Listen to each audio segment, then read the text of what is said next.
Stop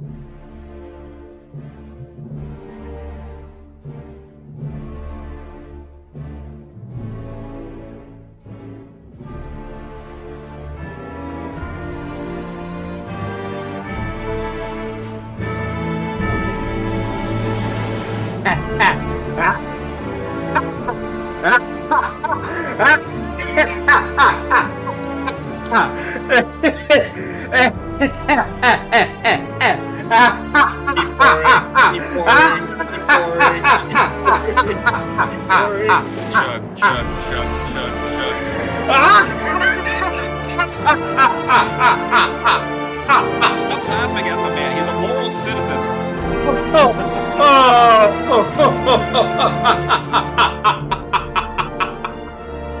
Oh, man. Ladies and gentlemen, the Cleveland Browns.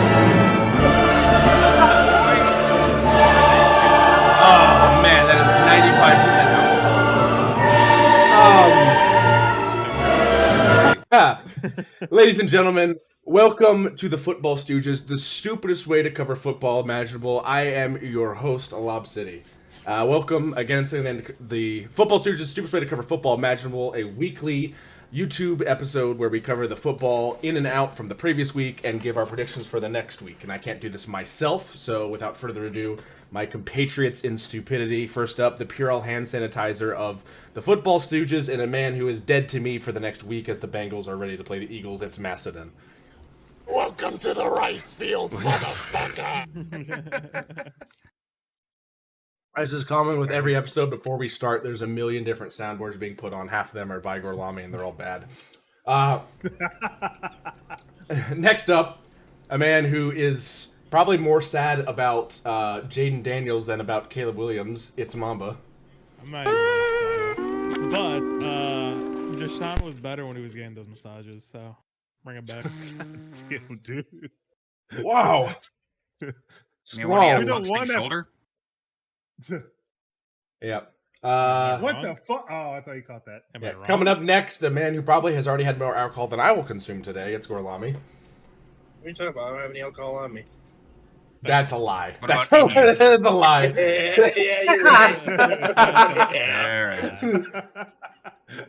Surprise, bitch. Dude, I got that free case. What- of what beer is after I on? At my truck. What is on that can? A couple years ago, I went to a Packers game and they were handing out koozies Oh, that's cool. and hand knitting koozies. Hand knitted. Gotta love Packers fans. And last but certainly not least, a man who has now changed his allegiance once again to the New England Patriots, then back to the Buccaneers, and then he's Buccaneers again. I don't know. It's Kadoff. And of course, the second I do that, both their top wide receivers get hurt. Yeah. I just cannot have fun this year. Nope. Football God said no. Football God said no after they gave you so many championships when you were like, what, 10? Well, the first one hit when I was 6, so. Yeah. So back when Macedon was 30. You can't start with this already. Fuck it. Give the man a break. Early and Give he's the gone. man a break. All right, well, while we give him a break, shall we discuss the Deshaun Watson thing? Yeah, let's go ahead and discuss that because Because this I is just probably find pretty... it hilarious that we had a pseudo argument about it last week, only for this to happen to him. Yeah. As you probably have seen of that image and heard from many news outlets covering football, Brown's starting quarterback and outstanding citizen, as his teammate Myles Garrett put it, is out for the year after suffering an Achilles injury. It was a very, very, very visible Achilles injury. If you watch the video on it, probably really good for like... bad. It Yeah. looked like somebody broke a guitar string. And Take a pull. Yeah, just... Take a pull. Take a pull. So, and you might find it kind of upsetting that we're laughing at this, but if you don't know, Deshaun Watson has had a very, very rough history He's with a fucking like... piece of shit. Yeah, I guess it's the best way to put it. Probably the biggest piece of shit in the NFL since debatably Ray Rice or O.J. Simpson, and that's He's a- bad. that is saying Outstanding something. citizen, all right. Like, Well, Ray... let me put it this way, Mamba. Usual outstanding citizens don't settle their 21st sexual assault lawsuit this week. Let's also remember the man who's saying he's an outstanding citizen is the man that assaulted someone on a football field with his own helmet. That's Myles Garrett, and that might be the CTE talking. So let's just, But we're talking about Deshaun Watson. And the biggest thing with Watson is all those cases brought against him, he settled all of them. Now, I'm not a lawyer, and I don't know the exact way he settled them, but the prevailing theory and the way he probably did it, and again, this is saying probably, that he paid them. Because he is getting paid, I think, like $79.5 million a year over the next 2 years. Yeah, Cleveland's entire GDP. Yes. So when he got signed, the biggest thing that people were talking about when he got signed was on top of these assault cases or sexual assault allegations and cases that were being brought against him, because there have been 27 that have been brought against him that he has all dismissed at this point, is that his contract was entirely guaranteed. No one does this in sports. This doesn't happen in football, basketball, baseball, hockey, lacrosse, swimming, whatever. Nobody gets does this signed. Go ahead. Unless you're Jimmy Haslam. Right. So the last big contract that I can remember, that I obviously wasn't there for this contract, but Steve Young signed a contract with I think it was an alternate football league that wasn't the NFL or lower than the NFL, and they were still paying him a few years ago, basically. It was There's just also the Bobby fully... Bonilla deal in the NFL. Who I think he's still getting paid like what, like $100,000 a year or something. But like, you don't pay players guaranteed money, fully guaranteed money, for any reason, because injuries can happen, their play could get worse, they could get older, they could decide to walk away from the game. Deshaun Watson could literally decide, I'm not playing football anymore after this injury, which could happen, but probably won't. He could say that, and he could still get paid the next 2 years for $79.5 million, I believe, is the amount of money. And that's how much money Cleveland has to pay him, and they can't contractually contest that at all. Honestly, he should. I mean, he's honestly, if they decide to move on from him, no other team's going to pick him up. His shoulder's shot, his legs are shot, his off the field personality and reputation is shot. Mm-hmm. Like what team would want to take that up? And also that contract. Who wants to pick that up if they try to like trade him? Nobody. Fucking nobody. And they don't want him after these lackluster performances week after week with the Browns. And they're playing the Bengals. They debatably look better when they put in their third string quarterback, because Jameis Winston DTR was also hurt. Yeah, DTR. And the guy he was a 5th round pick out of fucking UCLA. Didn't DTR also get hurt during that game? He did, which is why we will be seeing famous Jameis on the field this Sunday. Finally. Famous Jameis. So again, like I never ever want to be happy for a person who is in their profession and a sport and they get injured. I never go into a game thinking like, oh, hey, I want Big Ben to get injured when the Bengals play them. No, I never want to say that. But at the same time, this was not about the player that Deshaun Watson is. This is about the person he is. And this is the worst individual in sports that I can probably remember, outside maybe of like Richie Incognito. Like, this guy is just an absolute asshat. And I feel like has very little redeeming value left to be in professional sports where people look up to him. Is he as bad as, Ron Artest fighting the fans in the fucking palace? I feel like Ron Artest needs to be looked at for CTE, because there's no way that guy doesn't have it. Jeez. Oh, my God. But yeah, I mean, yeah. So, again, that's the whole thing with Deshaun Watson. So, let's go ahead and get into some more lighthearted news. We'll do the crossover grid, look at Muzzy's video of the week, and then we'll hop into K-Duff News. All right. So, AP Defensive or Offensive Rookie of the Year. Can we do Aaron Donald? Aaron Donald or Puka Nacua. Yeah. Wait, Defense. what's Puka? No offense. One receiving touchdown in the Super Bowl. Cooper Kupp. Yep. Yeah. Which Played for Bill trade Belichick. rumors right now. We can do Randy Kevin Moss. O'Connell. OC. Yeah. Okay. No. Oh. Okay, well, I guess it's because he didn't play. He didn't play. So. Yeah, we can do Randy Moss here. Well, yeah. Played for Bill Belichick and was an AP Defensive or Offensive Rookie of the Year. Was it Vels Wilfork, defensive rookie? I think Wilfork was actually, yeah. Nope. No. Okay. Well, one receiving touchdown Super Bowl. We can do James White for them. Okay. AP defensive or offensive rookie of the year that played for Bill Belichick. Junior Seau? I don't think Seau was a draft pick by the Patriots. Well, He just had to play. He doesn't with have to Belichick be one. He at just all. has to play with Belichick at some point in time. You're right. Was So Seau a rookie of the year at one point? I don't remember. So let's see if he was. He wasn't. Maybe Teddy Bruschi? Bruschi might be. Nope. All right. I don't think Gronkowski was good his rookie year. I mean, it couldn't hurt to try. Do you think they're gonna give it to a tight end? Probably not. Guess not. Drew Bledsoe? That's a possibility. He wasn't good at the start. Lawrence Taylor. Well, it says played for head coach Bill Belichick. And Bill Belichick was a DC. Yeah, so I don't think that would count. Bill Belichick, offensive or defensive rookie of the year. Darrelle Revis. Oh, yeah. Oh, he did play. Doesn't even. Bruh. I guess he didn't get defensive rookie of the year. Corey Dillon? Wouldn't be one of McCoy. No, one of McCoy twins. Wow, man. What if it's Tom Brady? No. Because he wasn't there's no way. Yeah. He didn't even play. Oh my god, no way this worked. Oh. Nope, not Aaron Hernandez. Dude.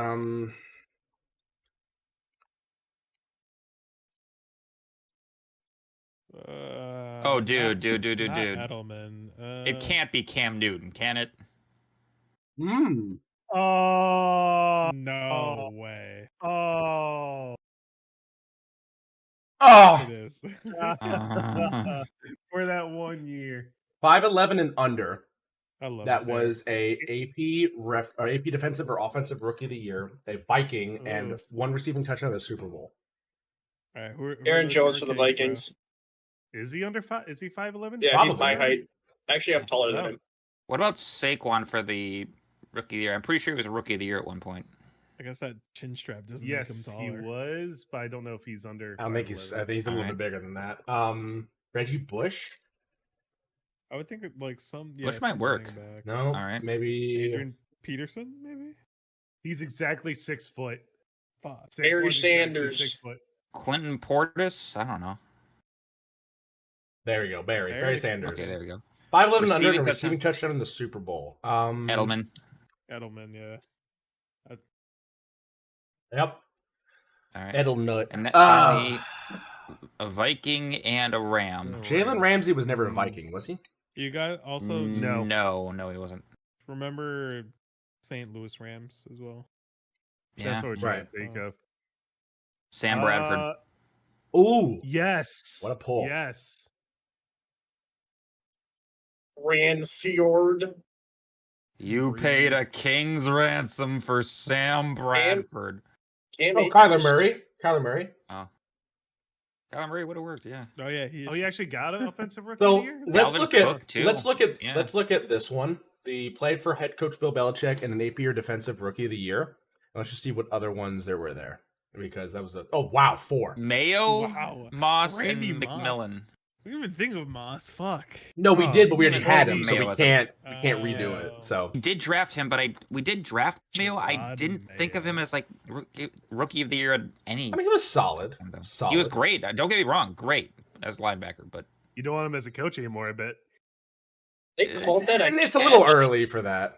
I know. Early. You could also contribute that whole shit to the injured as fuck offensive line and no skill positions worth a damn, but who knows? All right.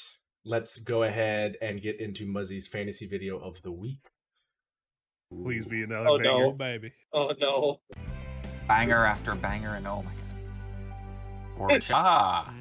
People learn in lots of different ways, but experience is the best teacher. Bro, what? Today, smoking is gonna save It's The lives. Office. No, I mean, like, where's this leading? Brendan Ayuk. Oh, yeah, about that. Oh yeah. this is how you. Oh no! For the year, I'm so sorry. No. Ah! Muzzy, no. Oh my god! Hold on. What? Hold on. Go back to that Muzzy video. Yeah, but which part? Wait. Did he actually? The scores. Gotta call Mamba out here. Damn! Holy 78 Yeah. points. Jaden got hurt. All right, fuck you. You know what I hate is that everybody face against me gets like their most points that they get for the season against me when they win. I had a very good week. And Well, that bodes well for me this week. You having the second highest points in the week and still losing is absolutely hilarious. You know what I really enjoy? Because Saquon Barkley, Kyrie Williams, running back save teams. Yeah. I really enjoy being in first place, guys. Was it a Hopefully nice I time? can change that. That's gonna change. Shut very the hell soon. up. Yeah. Anyway, I'll do college football real quick and then we'll get into KDUF news. So good week in college football. Oregon beat Ohio State to their I'm happy. number 1. They will be playing Texas is a fraud. yeah. I don't know if it's a They're fraud. frauds if they lose to Vanderbilt. I mean, they had to throw some fucking beers just to get a fucking. Yeah, that concert. was stupid. Also, there's forgot to grab a picture of it. There's a very sad and depressed Texas fan that has been making the way around the meme world. Looks like the spit image of a young Conway Twitty. It's absolutely hilarious. I know what Hair you're and talking all. about, yeah. The Ladies fucking and gentlemen, Mr. ladies and Conway gentlemen, Mr. Conway Twitty. It's been a long time. Fucking. So Georgia. No. Yeah. No. Yeah. Yep. Yeah. Oh my god. Matt So Sutton has found something on Yep, you. that's the one. Oregon is still undefeated. Big Ten Oregon, they are the number 1 team in the league. Georgia, after a good win against Texas, they're number 2. They're playing Florida after a bye. Penn State will be at Wisconsin. Sorry, Gorlami, you're getting your ass kicked. Their fullback is, their fullback is like debatably a Heisman like hopeful at this point, like lower part, but Judkins, you mean? A fullback? no. I just Penn State. hope if it does Penn State. happen that the Porter Boathouse strategy pays off. Yeah. After that, dropping to the 4th spot, Ohio State after their loss to Oregon on a rough play at the very end of the game where Will Howard slid and there wasn't any time left on the clock. This was also due to running down the clock by Oregon's head coach, taking an intentional penalty that now reduced the time, which now the NCAA has re-looked at and will now not allow any time to be taken off the clock because of a penalty of that nature.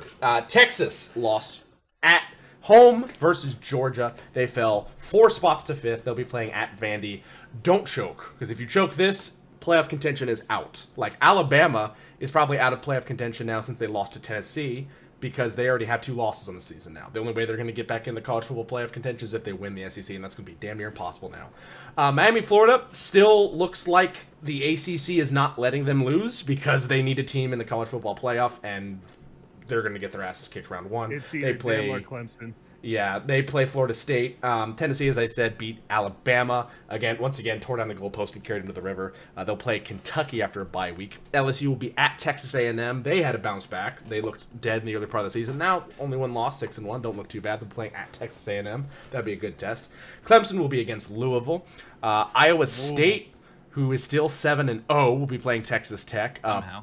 BYU. Oh, Cyclones, let's go! Goddamn more. I don't know if Iowa State and BYU play this year, but if they don't, they will match up in the Big 12 championship because that. Yeah, I will say they are UCF gave Iowa State a good run, so this will actually be a test for BYU. Big test for BYU. Yep. Notre Dame is going to have a tough test against Navy. I'm not kidding. I'm not joking. This is not the Jim Beam talking. Okay, this is Navy. It's the Jim Beam talking. It's not the Jim Beam talking. Navy is actually ranked down Let here. the liquor throw. What is this lap Both 3? are ranked. Vandy?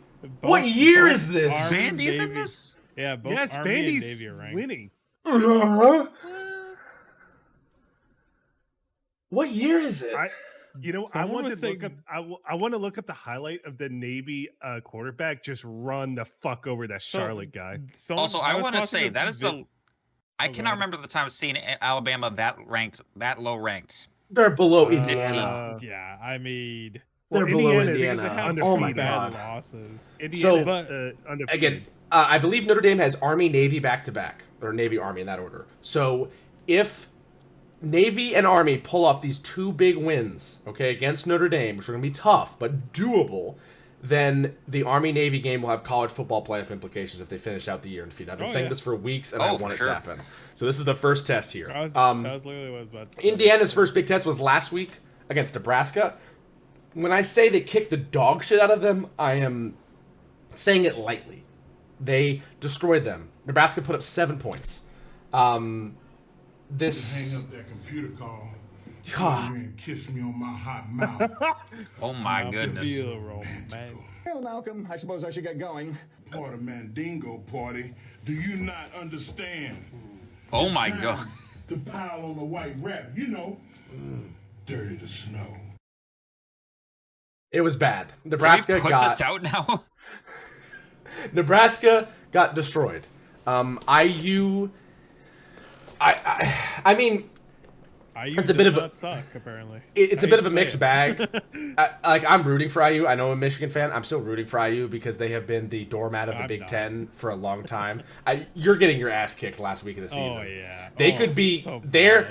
Two things happen in both situations. You lose. They are either coming off of a win at Ohio State, or they're coming off a loss at Ohio State, which might be their first. In either situation, they're going to be pissed or happy going into a home game against you. You're going to come in and you're going to get the socks blown off your feet before you even step on the field. Dude, I think we might not even win a single FBS game because we've only won one. Do you play UCLA? FC. I don't remember. If you play UCLA, you have a shot. UCLA is ass. So, Texas A&M will play Louisville. Alabama will play versus Missouri. Missouri's ranked 21. Alabama could lose that. Kansas State will play against their rival Kansas. Boise State and Heisman frontrunner Alshon Jeanty will play at UNLV. Ole Miss will play Oklahoma. Pittsburgh will play Syracuse.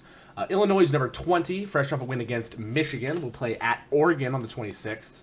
As again, I said, Missouri will play at Alabama. SMU, who's doing a lot better. Again, NIL is real, so all that Dallas money is going somewhere legally now, so they're going to get some big recruits. I would not be surprised. I would honestly not be surprised if SMU had a back-to-back national champion within the next 10 years. Wouldn't surprise me.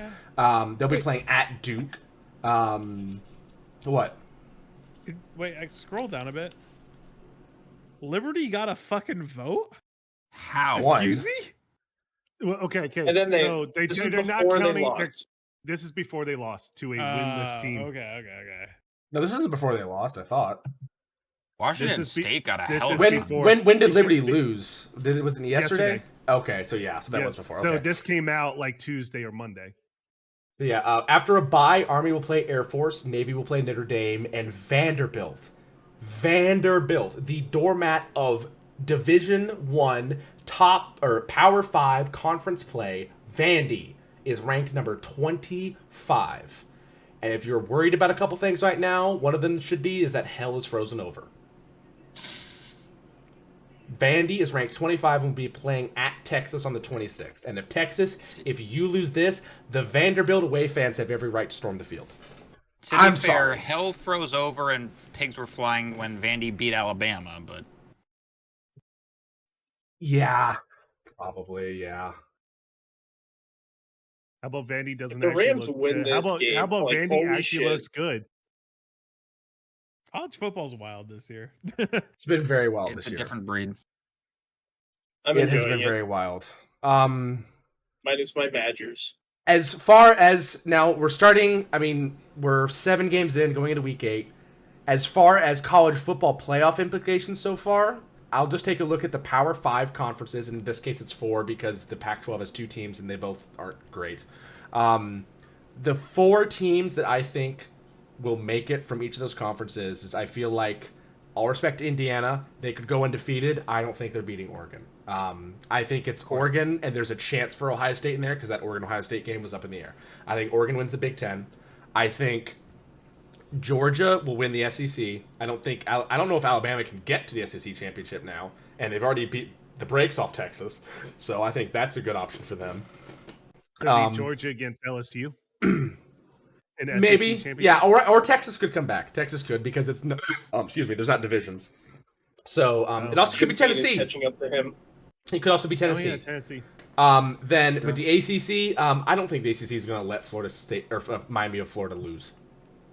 It's either Miami or Clemson. I don't think they're going to let Clemson get in. The ACC, just like the Big Ten with Jim Harbaugh, the ACC does not like Dabo at all. So I think no. I mean, like the way he doesn't use transfers, the way he talks about other coaches, his kind of pragmatic mannerisms, they don't like him. They do not. Are you sure that's Wofford's cup of tea right there? Fucking Carolina shit.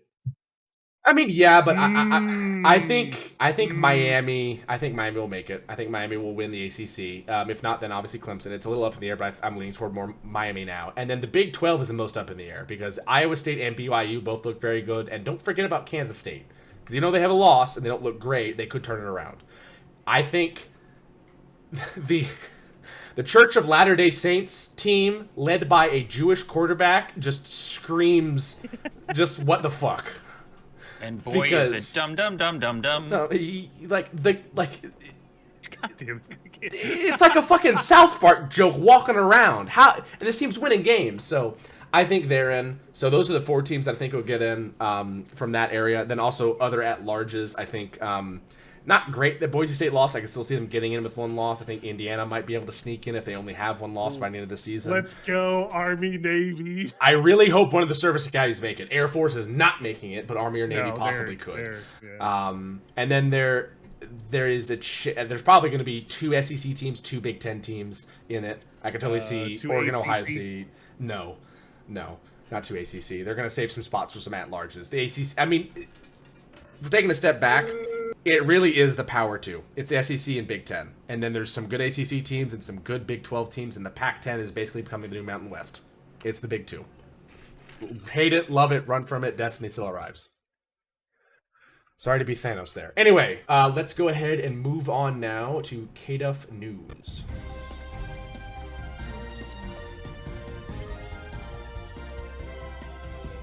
Damn time. The technical difficulties, ladies and gentlemen. Nope, not nap time yet. Good job.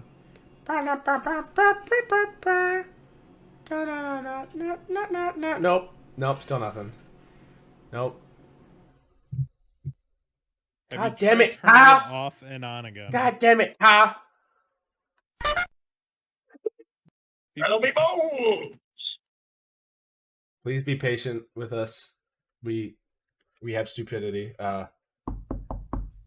Stop with the fucking sound. You're deafened. You're deafened. You're deafened. Oh, he's deaf. Well, he's probably trying to fix it, doing like mic listening and stuff. He said 1 second. Okay. Is he gonna do it all by sign language? What is it, Lassie? Are they stuck in the pool? Did Jimmy fall in the well again? Hello, Lassie? What is it, girl? What is it? Oh, Lob, you be proud of me. I'm doing a road to glory as Michigan's starting quarterback. Oh, we're number 3 in the nation. Nice. Yeah, KDUF is still working on this. And if you know how I play, a lot of interceptions. Yeah, the defense. Oh no, is we're ranked number 1. Game. Oh, we're ranked number 1 now.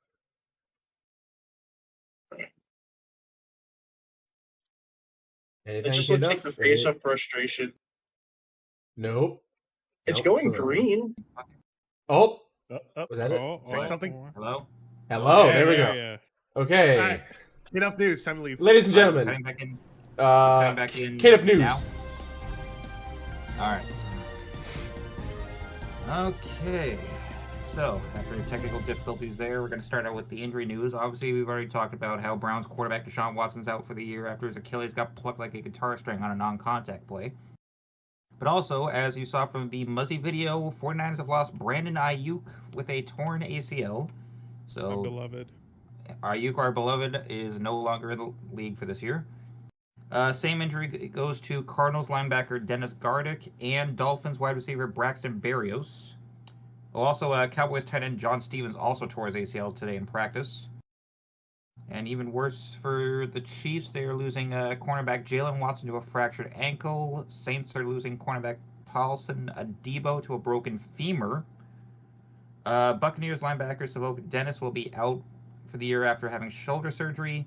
And this injury just fucking pissed me off because, as we said, I cannot have any joy this season. After switching my fandom to the Buccaneers, wide receiver Chris Godwin broke his fucking ankle because they decided in garbage time to try and win the game by throwing him a deep ball, and he got fucked up really badly. Bowles, you could say as much as you were trying to win the game. You were down by 10 with 45 seconds left. What the fuck did you think was going to happen? And you're thinking, K-Duff, just relax. You still got Mike Evans. Well, as we go into short stuff, I do not have Mike Evans for 3 weeks because of a hamstring injury. I hate life. I have him on my fantasy team. Yeah, it's great, isn't it? Other injuries, we got Titans wide receiver Traylon Burks out 4 games minimum with a knee injury. Another 49ers kicker is out, Matthew Wright, with a shoulder injury for at least a couple weeks. It just keeps getting worse for the Raiders as quarterback Aiden O'Connell is going to be out 4 to 6 games after breaking his thumb. Seahawks wide receiver DK Metcalf's week to week with an MCL sprain. Chiefs wide receiver Sky Moore is out minimum 4 games with a core muscle injury. And guys that will not be starting this week, because Deshaun Watson injury, Browns quarterback Dorian Thompson-Robinson is quarterback 2, but he's out this week because of a finger injury. And we will be seeing Bryce Young start again for the Panthers after quarterback Andy Dalton and his family were involved in a car wreck this week. He's confirmed okay, but I guess whatever minor injuries they have are going to keep him out for this week at least. Other questionables, Colts running back Jonathan Taylor with an ankle injury. Commanders quarterback Jaden Daniels with a rib injury. And honestly, when I saw the injury live watching this game, I swear to God, the way he fell, I thought he got RG3'd. It was a weird, awkward fall. And I'm like, oh, thank God, it's just a rib injury. You do not want that to happen to that kid. Lions running back David Montgomery is dealing with a knee injury. Ravens cornerback Marlon Humphrey also with a knee injury. Chargers linebacker Joey Bosa with a hip injury. Same for Saints quarterback Spencer Rattler. Raiders wide receiver Jacoby Myers with an ankle injury. Jaguars offensive tackle Cam Robinson and Patriots wide receiver Jalen Polk in concussion protocol. And when it rains, it pours for the Dolphins. Quarterback Tyler Huntley with a shoulder injury, which is most likely why Tim Boyle is going to get the start this week. So, sucks to be him. Other injury news, another 49er dealing with some shit. Deebo Samuel was hospitalized during the game after their loss to the Chiefs with fluid in his lungs. He was diagnosed with pneumonia, but he has since been released from the hospital. Even worse, this is Josh Reynolds, Broncos wide receiver. He's lucky to be alive this week after he was shot in the arm and the back of the head at a club in Denver. He's confirmed in stable condition, and the 2 people that shot him have been confirmed arrested on attempted murder charges. And going into signings and re-signs this week, we finally have an end to the Jets' Hassan Reddick holdout. He's officially ended it, agreeing to an adjusted contract that will earn him the $9 million he's guaranteed in base salary this year, plus the incentives that can help him recoup the $12 million he lost in fines during his holdout. 49ers have signed another new kicker, former Packer Anders Carlson off their practice squad. That didn't work out for him. Yeah. Browns, they need a quarterback 3, so they've signed Chiefs backup and former Patriot Bailey Zappi. Raiders are really not sure Minshew Mania is going to last during the Aiden O'Connell injury, so they've signed former Cardinals quarterback Desmond Ritter. And even though he didn't play down for the Eagles, the Texans have signed recently released linebacker Devin White. Other trades releases or retirements at Hull because there were some pretty big ones this week, which is why I fucking hate the Vikings, because everybody knows the one thing the Chiefs did not need was another weapon to get to their three-peat.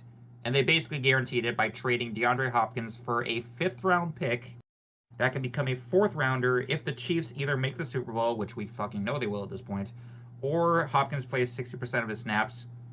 The Titans will still pay the $2.5 million that he's owed remaining in game checks. So, yeah, fuck you, Titans. Also, there have been reports that if the Cooper Kupp trade talks are still viable, that the Chiefs are in the front running to get Cooper Kupp. That's wild, dude. No, they do not need another one. Fucking hell. Why wouldn't they? Like the Rams are gonna blow. If the Rams are gonna blow it up, and the Chiefs got the picks, give it up.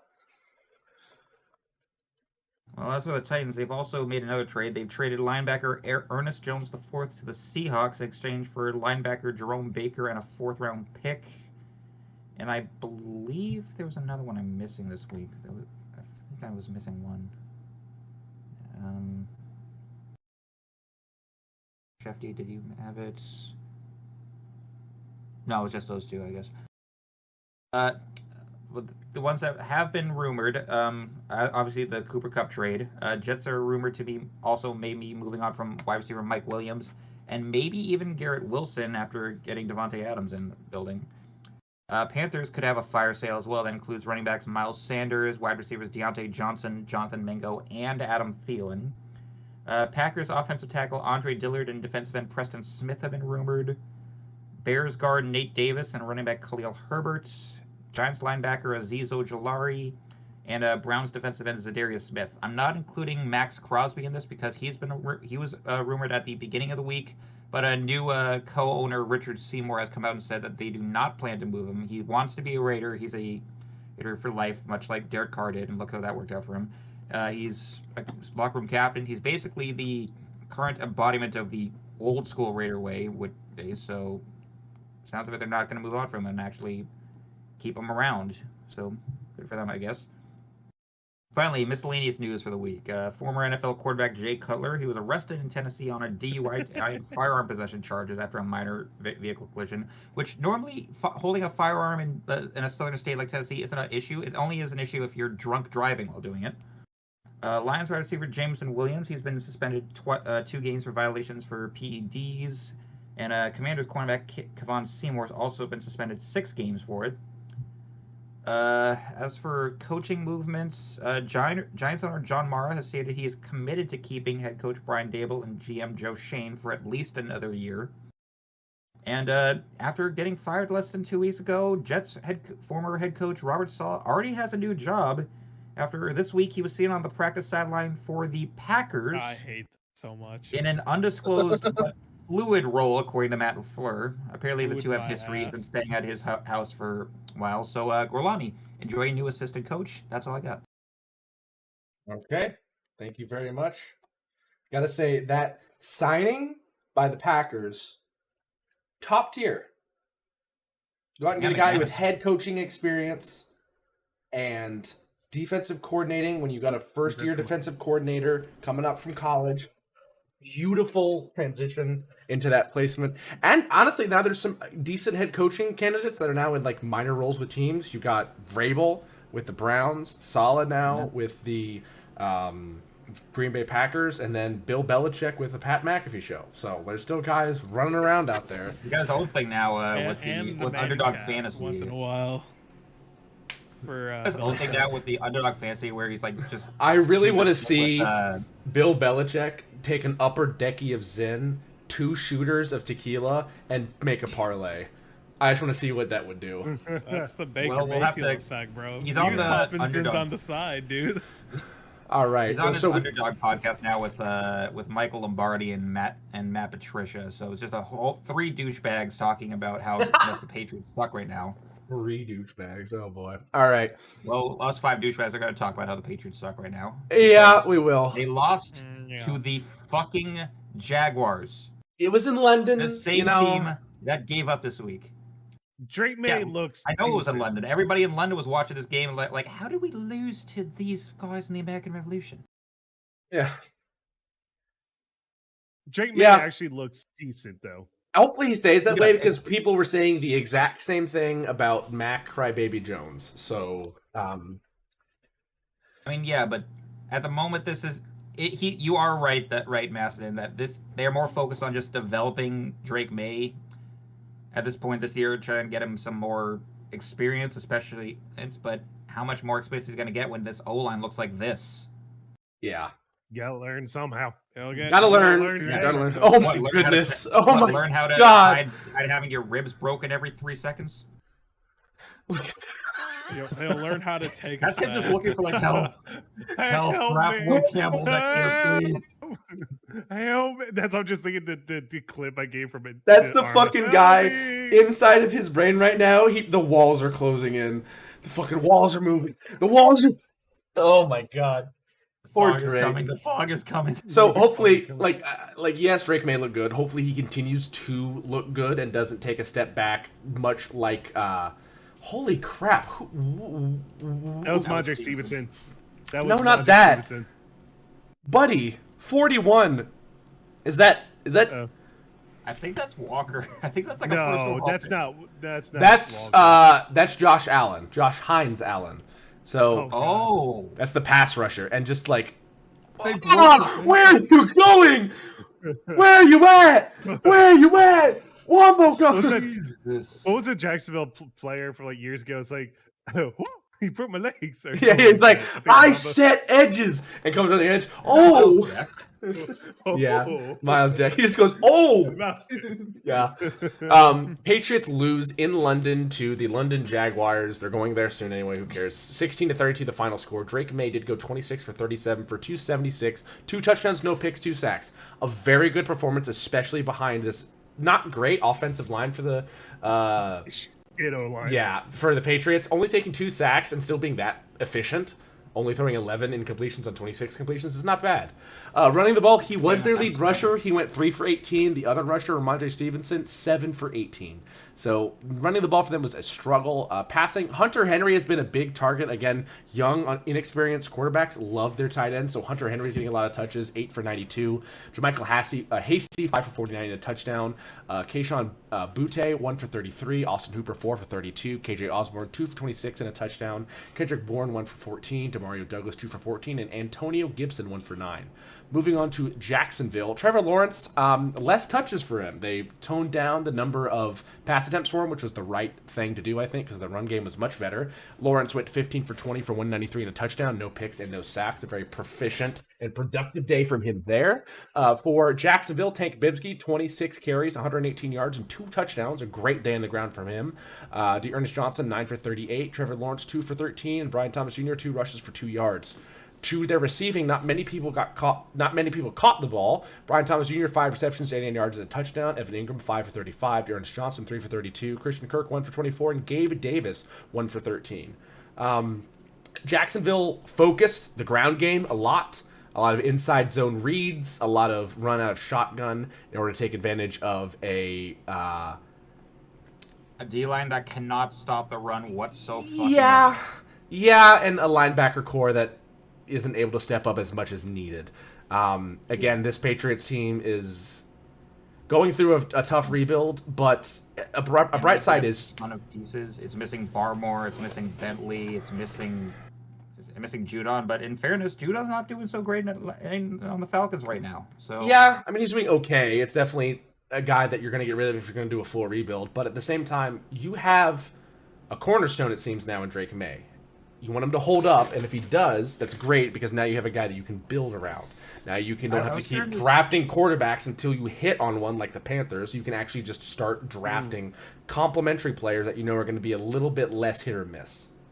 Yeah, at the moment, I'd say the only 2 building blocks the Patriots have right now are May and probably Christian Gonzalez. Everything else, you could probably just like tear it down to the studs and just try and rebuild from there. I'm Tony Gonzalez, State California. I mean, Ramondre is good, but I mean, if they're going to do a deep rebuild, and after Gibson's been looking like he's been making some decent runs so far, there could be some doubt. Yeah, Ramondre sticks around much longer. Is 26 years old. Now, obviously, that's not that old for running back, but also when running backs hit 28, NFL GMs think they have bubonic plague or something. So there's that. But also, like, Hunter Henry is, I think, needs to stay around because he's been an amazing tight end for you guys for a long time. Yeah, 29 years old, so getting older, but at the same time, still a very solid tight end. Obviously, as you said, Christian Gonzalez is already making his case for one of the better corners in the league, not just young corners, but corners in general. There's still some upside for the Patriots team. It's not as hopeless as the Panthers, who don't even have a quarterback yet. So you're already above the 8 ball with a lot of different things. Also, tremendous return here by Parker Washington. London. Yeah. A tremendous return there. For the Jaguars, good to get a win here. Good to take advantage of the 2 weeks you had in London now, or I guess full week, I guess you're to say. So they did not go back to Jacksonville. They didn't return home. They stayed in London. So especially if you are gets to go home. If you're going to a location, nice big victory erection while the Patriots go home soft. Wow. All right. Moving on. Okay. But Wait, yeah, Rod Mayo.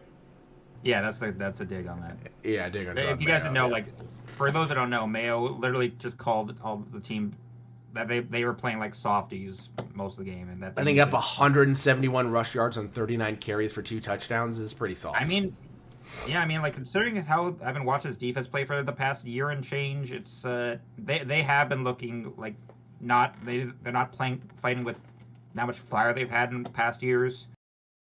I mean, they can turn around. I mean, just don't turn around too much. We're winning the Travis Hunter sweepstakes at the moment. So, would you think Travis Hunter is the right option for this team? They need a wide receiver because there's a current power vacuum for like a skill. And you think he would play wide receiver? Well, either that or put it on cornerback. I could see him being a two-way player. I mean, we already have another decent one in Marcus Jones. That in the NFL is rare and tough. Or just get Genty and fucking run the ball all the damn time. You gotta have a line.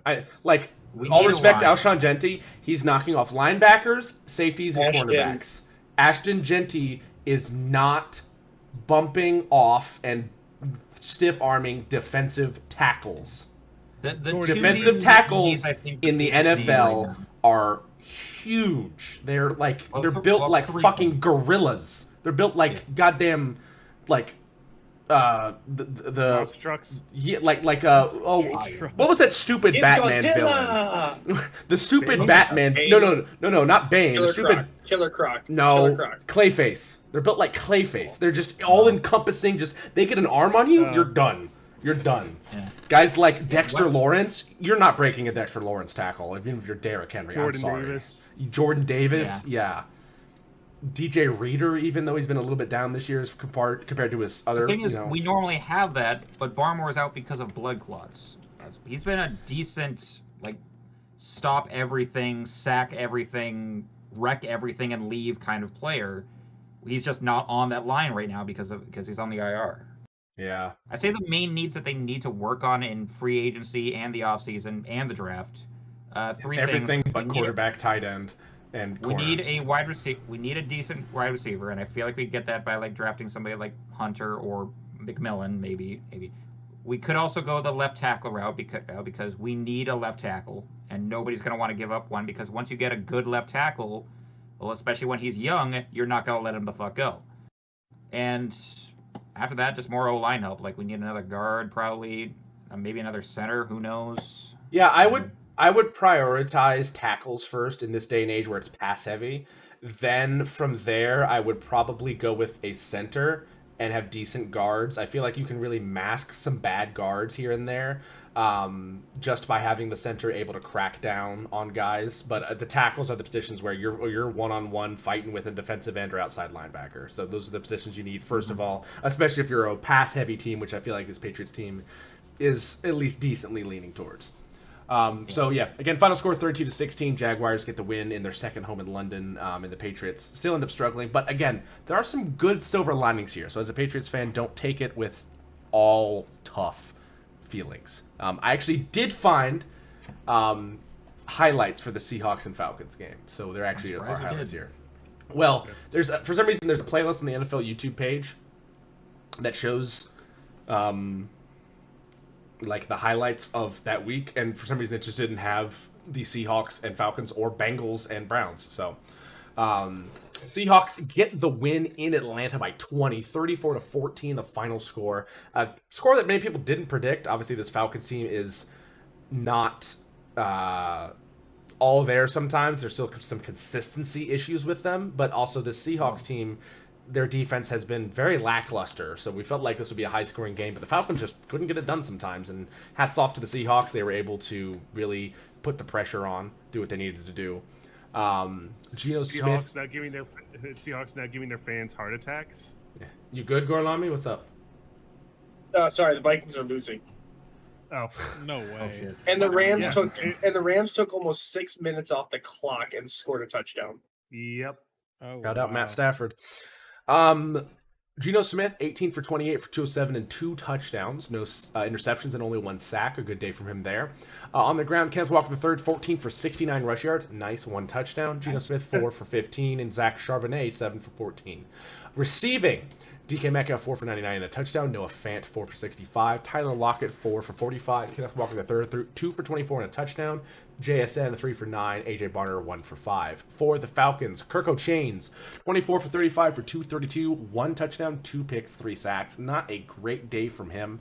You might have thought this was a primetime game with some of those interceptions he was throwing. Michael Penix Jr. had a showing. He went 1 for 1 for 14 yards. So we saw his first completion in the NFL. We'll wonder how many more of those he'll have. B. John had a field day. They're finally running the ball well. 21 for 103 and 1 touchdown. Tyler Algier also behind him. Their power back, 5 for 36. And Jason McClellan, 5 for 17. All in all, 155 rush yards on 32 carries for 1 touchdown for the Falcons. Receiving, Kyle Pitts, is he back? Hopefully, as I'm a Kyle Pitts fantasy manager. 7 for 65. Drake London, 6 for 63 and a touchdown. Darnell Mooney, 5 for 46. Bijan Robinson, 3 for 40. Casey Washington, 1 for 14. Tyler Algier, 1 for 9. And Ray McLeod III, 2 for 9. I think the problem here was inconsistency. Kirk Cousins has had some consistency issues, I feel like, in the past. Obviously, as the years goes on, he's usually better and better about not having down games as often. But this was definitely a, like, what the fuck Kirk kind of game. Yeah, this was like a early Kirko career in Washington type rough. The 2 interceptions and 3 sacks are not great. He didn't go that bad with incompletions, only 11 incompletions on 24 completions. So not a bad job there, but they just weren't consistent enough on offense. I mean, they lost this game by 20, and their defense couldn't seem to do much against a, two-headed snake of the Seahawks with Geno Smith and Kenneth Walker lighting them up. So, I mean, the numbers don't jump off the page for the Seahawks, so I feel like this was a total winnable game for the Falcons, and they just lost it. So, Seahawks defense. Yeah, their defense did hold up, which is rare, I feel like, because they've had not a great defense. Here was also the pass by JSN. Good little trick play there up to DK. Definitely was a dangerous ball, but leave it to DK to high point that. Yeah, DK, he's huge, bro. Yeah, he's massive. God. Still can't believe this guy's diet is just candy. I don't get it. I get calories are calories, man, but goodness gracious. Can you block somebody with just one arm this game too? Yep. Oh yeah. Got the ball in one hand and a packet of skills. One arm out. Yeah. I think for this Falcons team, this was a very good showing of how you need to balance this team out. Obviously, Kirk had a bad game.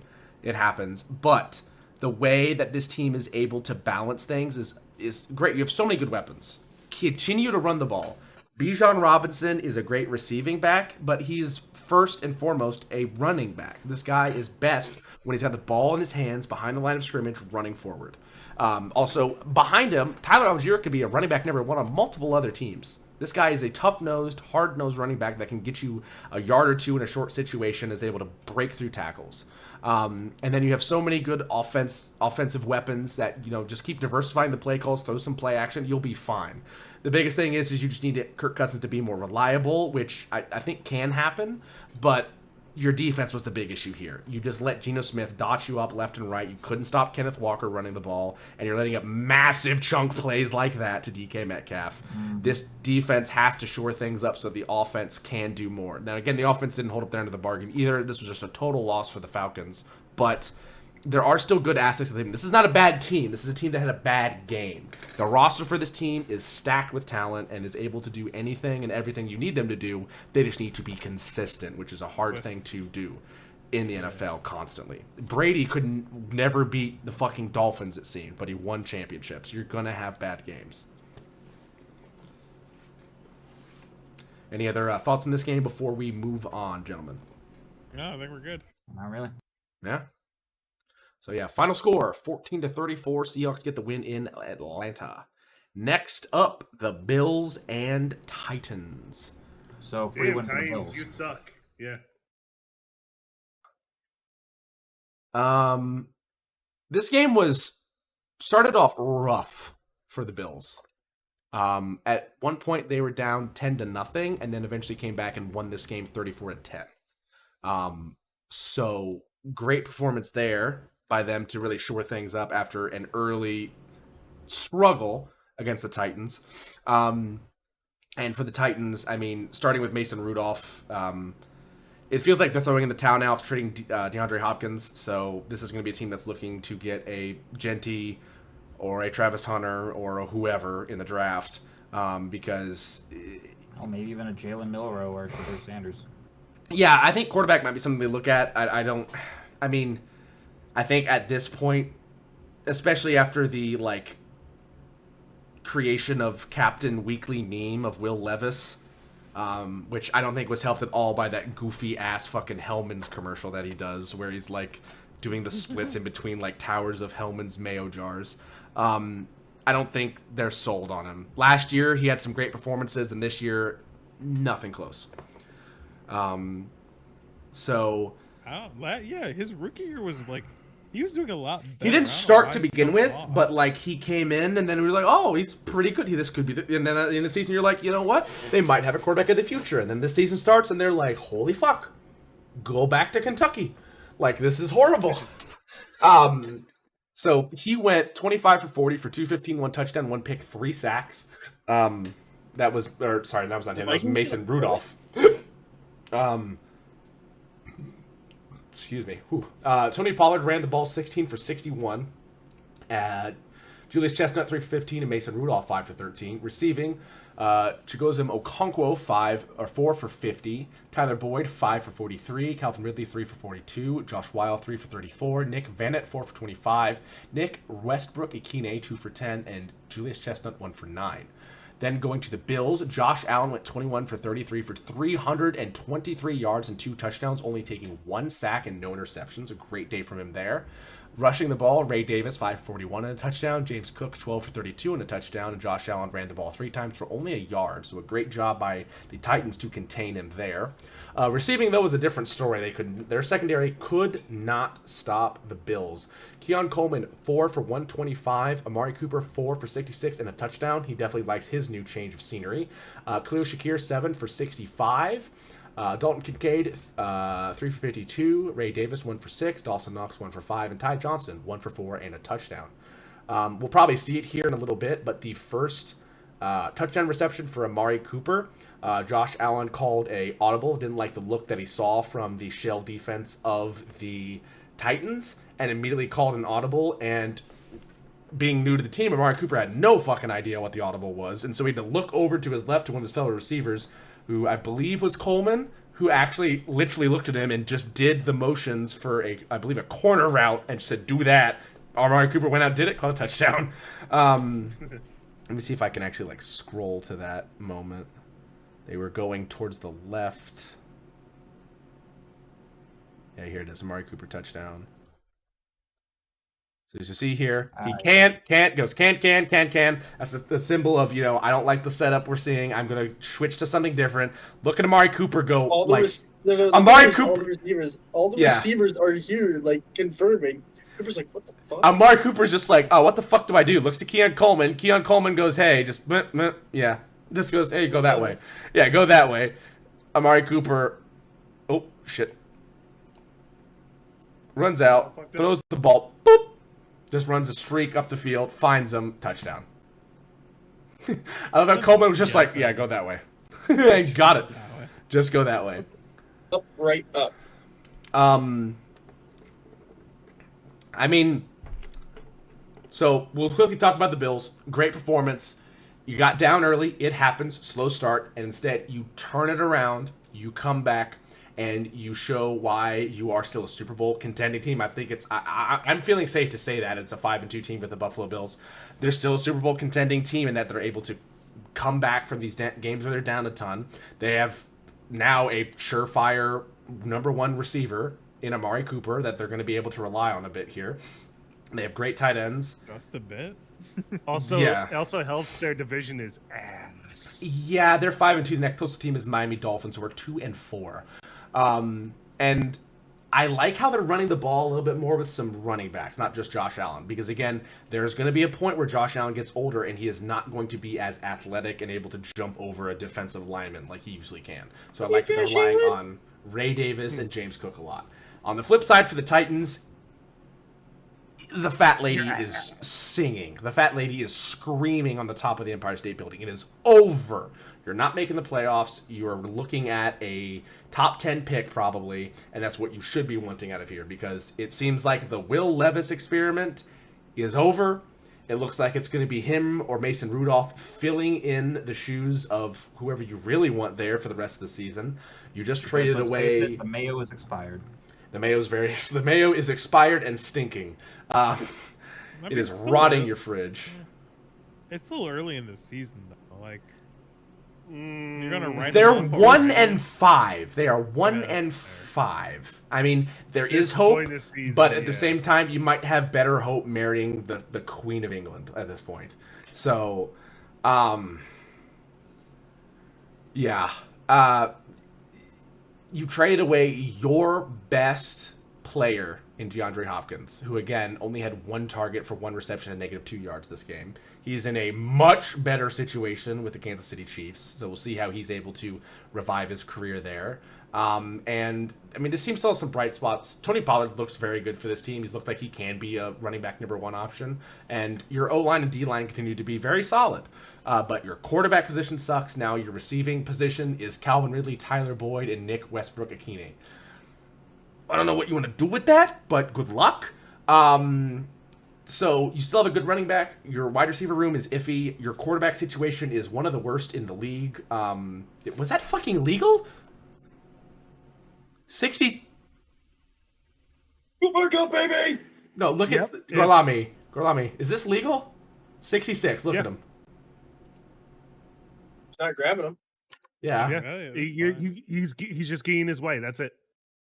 Looks like he's boxing out. Boxing out, yeah, okay. Yeah, I mean, if you're going to do basketball, I don't see a hold. Whistle. Yeah. There's no holding. He's not blocking it back. It's like the Chiefs. Anytime they're that's just weird. I've never seen someone block backwards. What do you know?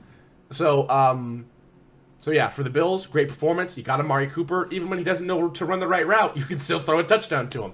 For the Titans, the fat lady is sung, I feel like. Even though it's not statistically impossible, it feels improbable at this point that there's going to be anything made positive of this season other than maybe some young guys getting some time.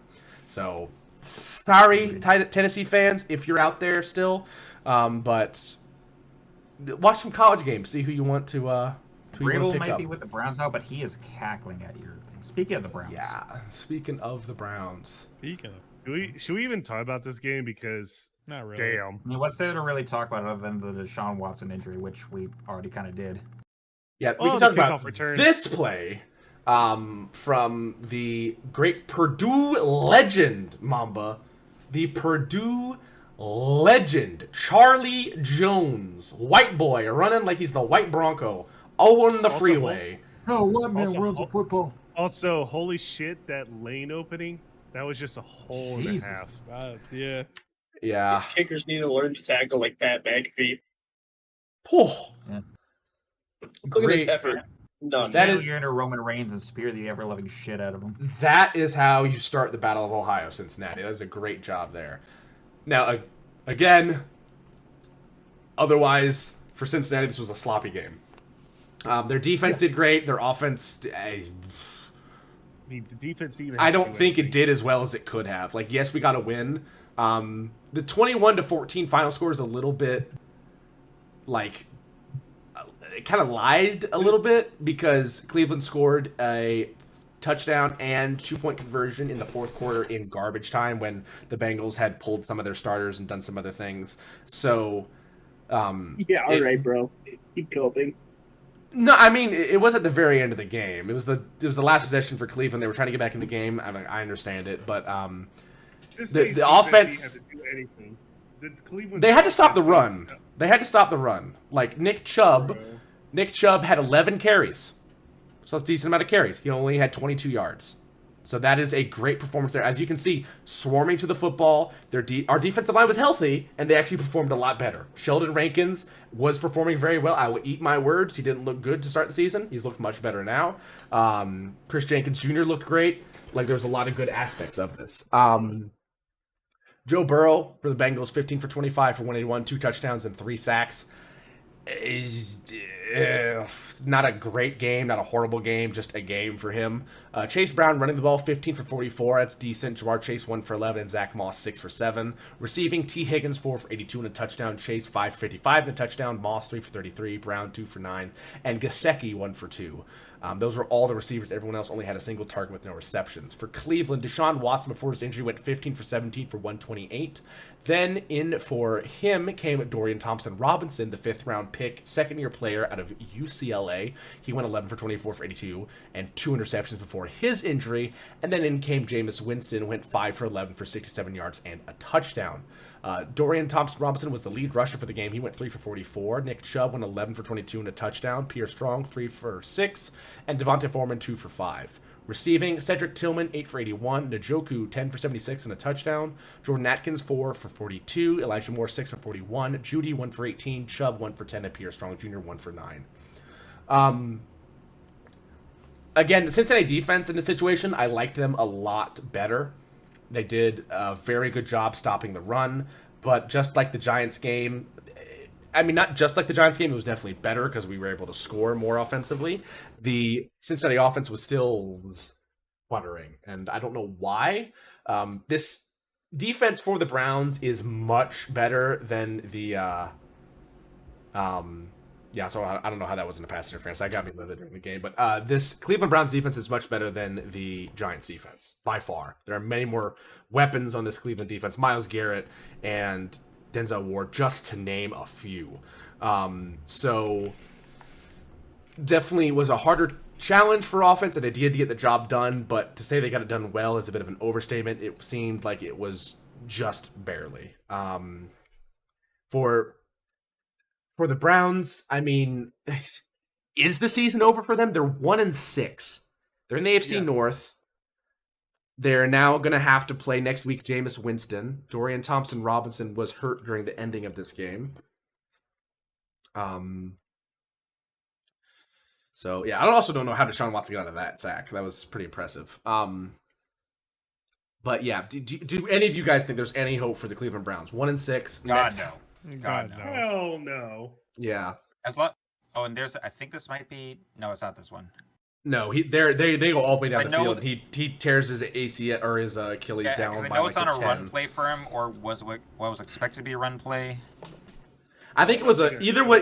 If it was designed, then maybe, but if not, then he just saw a hole where you could go through. It looks like a drop. It looks before like he could even get the first foot off, that's when it happens. So now with the Browns, there's been a lot of talk about obviously the Lions wanting to acquire another defensive end or pass rusher because of the absence of Aiden Hutchinson with his season-ending lower leg injury. Myles Garrett, that'd be nice. Didn't they already pick up a guy off your practice squad? I believe, but they're still talking about making a big-time trade because they are in that, like, Super Bowl window. This is our time kind of deal. Do you think the Browns should start to blow it up and trade away some of their older pieces? Guys like Wyatt Teller, guys like Myles Garrett. They also have another defensive pass rusher into the center. Under contract? I don't know. Well, but trade them. Obviously not just... The reason you don't want to just let a guy walk is because when he has a year or two left on his deal, he has value, and you can make something out of that. Instead of letting Garrett walk, you go and you say, hey, do you want Garrett for, a first-round pick or something? And the Lions, I think, at this rate, would be willing to give up a pretty high pick. I mean, if Dan Campbell is as aggressive with his play calling as he is with his trading... Obviously, he doesn't make the trades, but he would influence them. He definitely would want that. Also, I'm kind of sad they didn't show the Deshaun Watson injury, so you could actually see the Achilles because it was. In AAV, he's Garrett's the 5th highest paid edge rusher, and still has about 3 more seasons left on his current 5-year deal worth. But the cap did also just increase, so that's the Lions true. Could have room for it. They could make some moves, stuff like that. Here's what I'm reading off Now, I know he's... Oh, your mic Oh, went we out lost again. you. Oh, no, he's dead again. K-Duff, no! Stop touching the mic. He just... He just flung it. He just broke the mic, damn. But I know for the Bengals, I doubt that the Browns would trade with an in-division opponent, but I would love to have Wyatt Teller. I mean, I love Cordero Volson at times, the guard out of NDSU that plays for us at left guard, but having Wyatt Teller would be such an upgrade, I feel like, especially for us when we're looking to get a title, and we feel like we have a title contending team. If he's up for trade, I feel like that'd be a great option for us, because then I feel like our line would have really no issues in that point. I feel like Cordero Volson is sadly the weakest link in the chain there, but That's safety. well, there's a safety. I'm not watching the Yeah. Thursday night game. Darnold got sacked in the end zone, Oh, and that was a good punt. And because of a good punt. It wasn't because of that punt was good, and they're back. Wait a minute. Oh, don't let this be the start where the Vikings have a good start of the season and then tamper off. Come on. Is your microphone okay, K-Duff? I had to switch to my webcam mic because for some reason my current one doesn't want to fucking work right. Yeah. It doesn't help when you bash it. And it's just well, it's been pissing me off. I didn't even touch the thing and it was losing connection apparently. So. Yeah, faulty wiring or something within it. That's my guess. So yeah, I mean, for the Bengals, good win. Still, you need to That was a really missed work. face mask. Holy Yeah. shit. Yeah, it's a miss face mask. Really, that was a missed face mask. It was. Dude, No. The actual game that you're The not Vikings. watching. The Vikings game. The Vikings. Oh, game. But also, this was an interception by D lineman here, defensive end Sam Hubbard Wow. with a pick, coming back into a fallback scheme on a heavy blitz on the other side. What is that ref looking at? What the hell? So, any other thoughts for this game? I mean, it seems like the Browns season's basically done, and the Bengals just need to be more and more efficient with their defensive play. Nothing else. Hell, I mean, you it's, suck. Yeah. Your Yeah. team beat a literal doormat.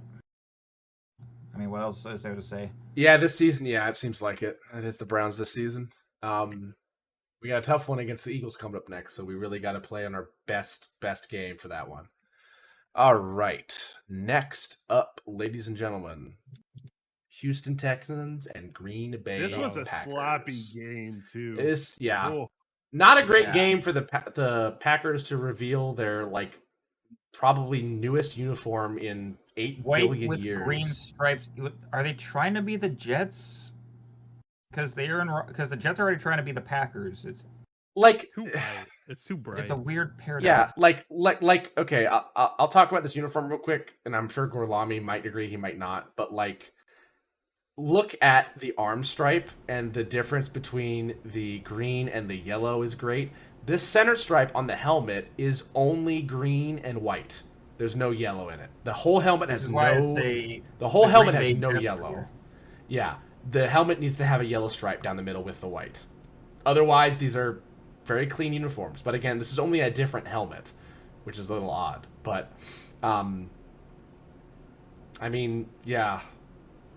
Not a great game for Jordan Love. Not a great game. Even though they won the game 22-24, Love went 24 for 33 for 260, 3 touchdowns, 2 picks, and 3 sacks. On the ground, Jacobs 12 for 76 rushing, Wilson 5 for 11. Then receiving, Dobbs 8 for 94, Wicks 3 for 48 and a touchdown, Kraft 3 for 33 and a touchdown, Jacobs 5 for 16 and a touchdown, Reed 2 for 10, and Watson 1 for 9. For the Texans, CJ Stroud 10 for 21 for 86 yards, no touchdowns, no picks, 4 sacks. Probably the worst performance of CJ Stroud's NFL career thus far. It was abysmal. He could not hit anyone open. He had 11 incompletions, only 10 completions. That is an under 50% completion rate, and took 4 sacks. Running the ball, though, the Packers could not hold a candle to Joe Mixon, 25 for 115 and 2 touchdowns. Stroud also ran for 19 yards on 5 carries. Receiving, Dalton Schultz 1 for 28, Diggs 5 for 23, Stover 1 for 15, and Hutchinson, Xavier Hutchinson 1 for 11, as well as Mixon 2 for 9. This was basically the same performance the Bengals had against the Giants. Their Packers offense was absolutely horrendous, and their defense showed up to play. Limiting one of the better quarterbacks in the NFL in CJ Stroud to only 86 total yards of passing and sacking him 4 times, especially when he's a young mobile quarterback, is a tremendous feat there. But good golly, your offense That was... sack by McKinney was so good. Yeah. Go Good back to that. golly. Go back to that. Go back to that. Just watch it. Gary on the inside makes that tight end try to go for him, so that's why McKinney slipped through. Gary ran a stunt. Yeah. McKinney got to go free. A great stunt there against Schultz. The Packers defense, even though they let Joe Mixon... Even though Joe Mixon ran all over the Packers defense, them limiting the main attack of the Texans, their air game, was great. But, Love this season has not looked good since his injury. At all. 2 picks, 3 sacks this game. A lot of underthrown and overthrown balls just not on target. He's got to shape it up if you guys are going to have a chance to make anything happen in the playoffs. You are 5-2 in a very tough NFC North, which is Detroit at 5-1, Minnesota at 5-1, Green Bay at 5-2, and Chicago at 4-2. Now 5-2. I've seen this before. A guy who gets very gambly with his passes that either make great, massive moves or horrible interceptions. Where have I seen this before? Yeah. Do not let Jordan Love near any welfare money in the state of Mississippi. Nowhere near. Or don't let him send any dick pics. I wasn't going to go there, but all right. Yeah. I hate you all. Great. I mean, you deserve it for all the shit you Where gave is me. the lie, though? Yeah. Why are you booing me? I'm right. Again, I'll say that it is a very good job for an NFL team to have this bad of an offensive performance and still win. Usually when you have this bad of an offensive performance, it's not great. For the Texans, you had one aspect of your offense running well, and hopefully this is just a bad CJ Stroud game, because if not, then whoo boy. Maybe it's just karma for Stephon Diggs not being the bigger man. Or woman. Also, that O-line does need help, too. The Texans O-line's kind of injured, and yeah, I know Tunsil's dealing with injury. I think they already lost a piece for the year. They could probably use some reinforcement there. That's a big issue there, is injuries are going to hamper any position that you have. Yep. Not much else to say about this one. Again, I mean, the Packers offense just had to come into a little bit more of their own. They were able to win the game, but that was on the back of great defensive performances and a game-winning field goal by recently signed kicker Brandon McManus. He went 3 for 3 on extra points, and 1 field goal was from 45 yards, and it was the game winner. So, great time. This is what it feels like to have a kicker. Yeah. yes. Great. Yeah, great time to sign a kicker. Great time to sign a kicker. We'll go ahead and move on from this one and now talk about the Dolphins and Colts. Oh, God, do we have to? We won't talk about this long. Anthony Richardson's back, and he went 10 for 24 for 129. No touchdowns, no picks, no sacks. He was their lead rusher, 14 for 56. Tyler Goodson, 14 for 51 behind him. Trey Sermon, 8 for 36. And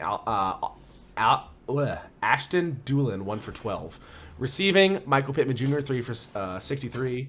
Adonai Mitchell, 3 for 30. Alec Pierce, 2 for 15. Trey Sermon, 1 for 13. Will Mallory, 1 for 5. And Josh Downs, 1 for 3. For the Dolphins, Huntley was in the game for a while before his injury. He went 7 for 13 for 87 yards and a touchdown. Boyle then had to come in. He went 8 for 13 for 74 yards. Rushing, Devon Akane, 15 for 77. Raheem Mostert, 11 for 50. Jalen Wright, 5 for 33. Tyler Huntley, 5 for 20. Tariq Hill, 1 for 5. Tim Boyle, 1 for 4. They were running the ball a ton. 40 carries for 188 rushing yards on only 26 passing attempts. Receiving, Jonnu Smith. Yes, that Jonnu Smith, 7 for 96 and a touchdown. Alec Ingold, 1 for 25. Waddle, 1 for 11. Washington, 2 for 9. Hill, 1 for 8. Akane, 2 for 8. Julian Hill, 1 for 4. Yeah, that's surprising. Like, one of the best wide receiver duos in the league only got targeted intentionally once. I mean, what are you going to do when Tim Boyle is your quarterback? I'm sorry, but I know. Right, receivers Yeah, can get both open these all they want, but if a quarterback can't throw them the ball or see them, it doesn't matter. I'm sorry, but this game was incredibly ugly for me because both teams had their best quarterbacks on the sideline, and Tua and elite Joe Flacco. Really? You think Joe Flacco's better than... I mean, I feel like I Anthony Richardson's honestly think good, he just I gets honestly- injured too much. Quarterback. Anthony Richardson's raw. Like he's coming out of the butcher shop raw. Like Steichen that has meat cooked barely developed him at all, and it Well, I mean, shows. last season, he basically ran face first into a buzzsaw and couldn't develop. Well, yeah. yes, but even so, like even with the off-season stuff of practice, everything, this guy looks like he's still fresh out of college. I mean, he technically is. He's only played 10, 11 games, but Yeah. like it has been rough acclimating him to the NFL already. Oh, that stiff arm. Yeah, I don't feel like the Colts should move on from Richardson yet, but for the Dolphins, it might be time, if you get a high enough draft pick, to look at possibly getting another quarterback to be the new Tua or something, because I don't know how many more quality years you're going to get out of Hill and Jalen Waddle. And to his brain before it turns into oatmeal. Yeah. Because I don't know if you guys seen the quote from him. He is choosing not to come back with a Guardian cap for personal reasons.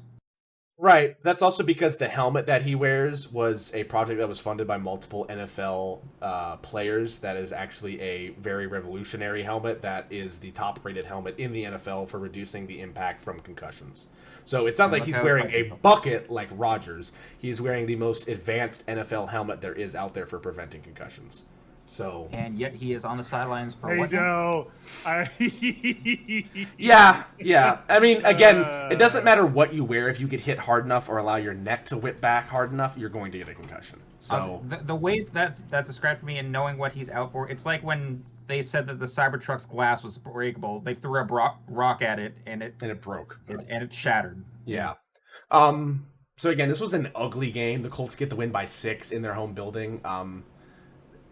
There just needs to be more consistency from Anthony Richardson, and this defense has to be able to really start to develop more because they're still having a lot of issues. Again, people are running the ball over them week in and week out.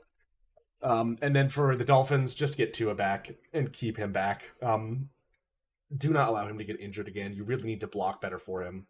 I know, because look who's behind you on the depth chart. Yeah, it's now just Tim Boyle and probably an emergency quarterback. Or what your name tree said, did DEI hire Tim Boyle? Yeah. I wasn't going to say that. But that's what Tree said. That was fucking funny. Yeah. Not great for the Dolphins this year. They're still second in the AFC East at 2-4, which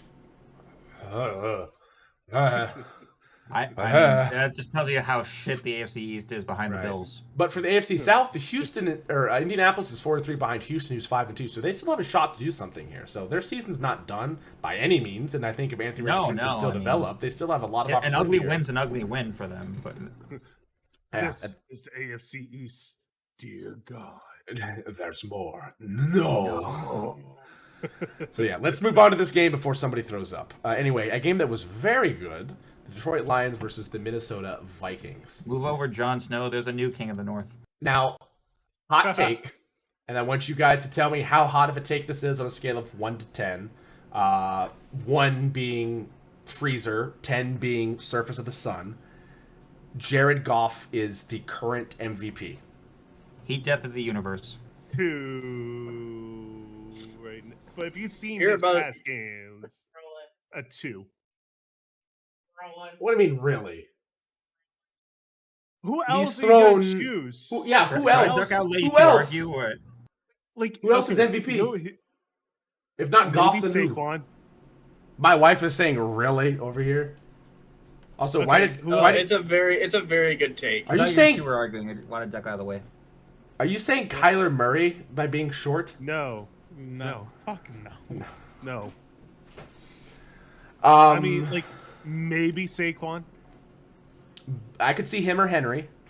Probably Henry because they have a better record. Derrick Henry. Derrick Henry I can see, but also, as we all know, this is a quarterback award, it seems like year in and year out.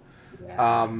So I feel like there's an opportunity if the Vikings continue to win games, which these last 2 weeks have been rough, but there could be a chance for Justin Jefferson. There could be a chance for Derrick Henry. There could be a chance for Saquon Barkley. But Jared Goff over the past few games has thrown more touchdowns than completions. That's nuts. He's actually pretty good against the blitz too. Apparently, when they try to blitz him, he's destroying defenses. Yeah, throw the ball to where the blitz is coming from. He's doing a great job. He went 22 for 25 for 282 touchdowns, no picks, 4 sacks.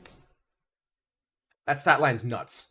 3 incompletions the whole day against a Vikings defense who has given quarterbacks nightmares this entire season. Brian Flores as a DC is a really good DC. Yeah, He is. Jahmyr Gibbs, 15 for 116, as you can see here, 2 touchdowns. David Montgomery, 9 for 31. And Jalen Reeves-Maybin, 1 for 1. For receiving, Amon-Ra St. Brown, 8 for 112 and a touchdown. Gibbs, 4 for 44. Raymond, 3 for 39 and a touchdown. Montgomery, 3 for 39. Laporta, 1 for 25. Patrick, 2 for 25. For the Vikings, Darnold, 22 for 27 for 259, 1 touchdown, 1 pick, 4 sacks. Not a horrible day there. Jones on the ground, 14 for 93. Darnold, 4 for 39. And Ty Chandler, 2 for 4.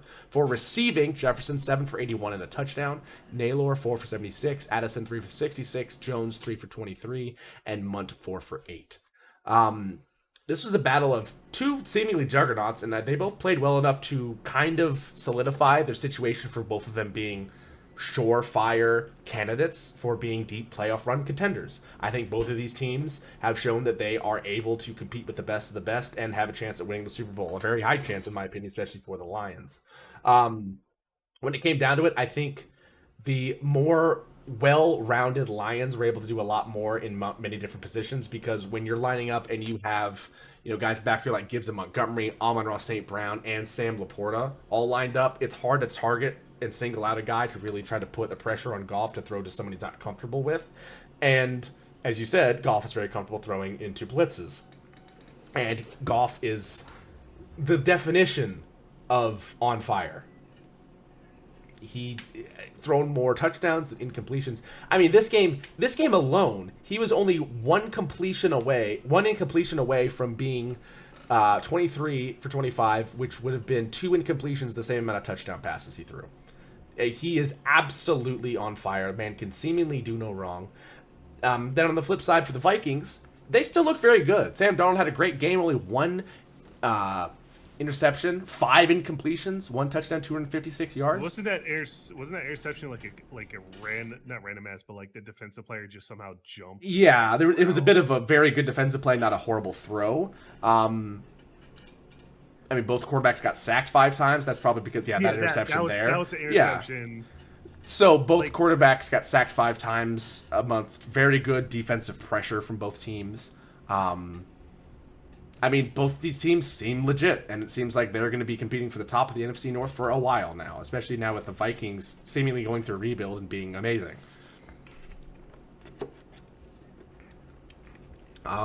Any thoughts you guys have on this game? Because this was a phenomenal game. I mean, it's going back for quite a long time. That's fucking fantastic. Heavyweight fight. Heavyweight fight. And somehow the Vikings lost the game. Yeah.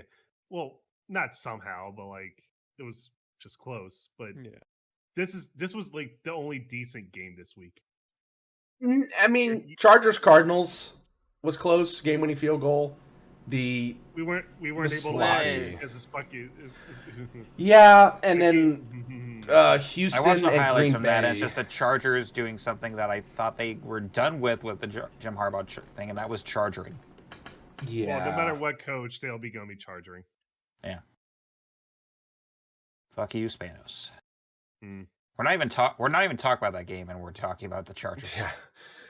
So I mean, it's definitely not that the Vikings lost this game; they're no longer contenders. They're still very, very, very good and have the opportunity to do a lot of things, especially in this very talented NFC North. I mean, this NFC North could possibly produce 3 playoff teams, and I wouldn't consider that a hot take. I'm not sold on the Bears. I'm sorry, I'm not sold on the Bears. They don't have a winning record yet. If you look at if they look at their schedule, there's a chance. Yeah, maybe. We'll have to see. We'll have to see. I'm actually going to be looking at their schedule right now. But, I mean... Commanders, Cardinals, Patriots, Packers, Vikings, Lions, 49ers, Vikings, Lions. Seahawks, Packers. Maybe. Yeah, we'll have to see about that. Let's go ahead and move on to the next one. We got to keep it rolling here. Philadelphia Eagles and New York Giants. We won't be talking about this one much longer either because this game was all about Barkley. Holy shit, Sirianni. You knew that Barkley's on the team. You actually used him. What a fucking concept, you fucking shit. There were only 15 pass attempts, 14 of which by Jalen Hurts, one by Kenny Pickett. Yes, that Kenny Pickett. Hurts went 10 for 14 for 114, one touchdown, no interceptions, 4 sacks. Rushing the ball, Barkley carried it 17 times for 176 and a touchdown. Gainwell 13 for 56, and Jalen Hurts 7 for 22 and 2 touchdowns. Receiving, A.J. Brown 5 for 89 and a touchdown. Gainwell 1 for 11. Barkley 2 for 11. Calcaterra 1 for 5. For New York Giants, Daniel Jones 14 for 21 for 99 yards. Drew Lock 3 for 8. Then for the rushing, Look at the sacks. Yeah, 7 sacks on Daniel Jones is a little rough, and then also 1 on Drew Lock is crazy. When you lose your O-line's Rock and Andrew Thomas, that's going to happen. Especially against this Philly defensive line, which is great. Running the ball for the Giants, Tyrone Tracy Jr. 6 for 23, Jones 5 for 20, Singletary 5 for 18, Lock 1 for 13, and Gray 1 for 2. Receiving, Neighbors 4 for 41, Robinson 6 for 23, Slayton 1 for 11, Bellinger 1 for 11, and Tyrone Tracy Jr. 3 for 9. Not much to be said here. Other than that, I think Sirianni woke up on Sunday and realized his job was at stake and that he had a amazing running back and good offensive line and that he could just run the fuck out of the ball in MetLife and kill the Giants. Find out where Dexter Lawrence is, run the other way, win the game. Profit. That simple. Saquon.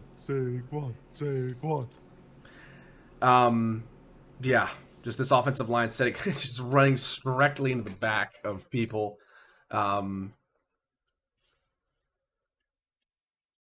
Not much else to be said there. I mean, this is just a Giants team that has barely anything going for them, and a Eagles team that's struggling but has the talent at key positions to win games.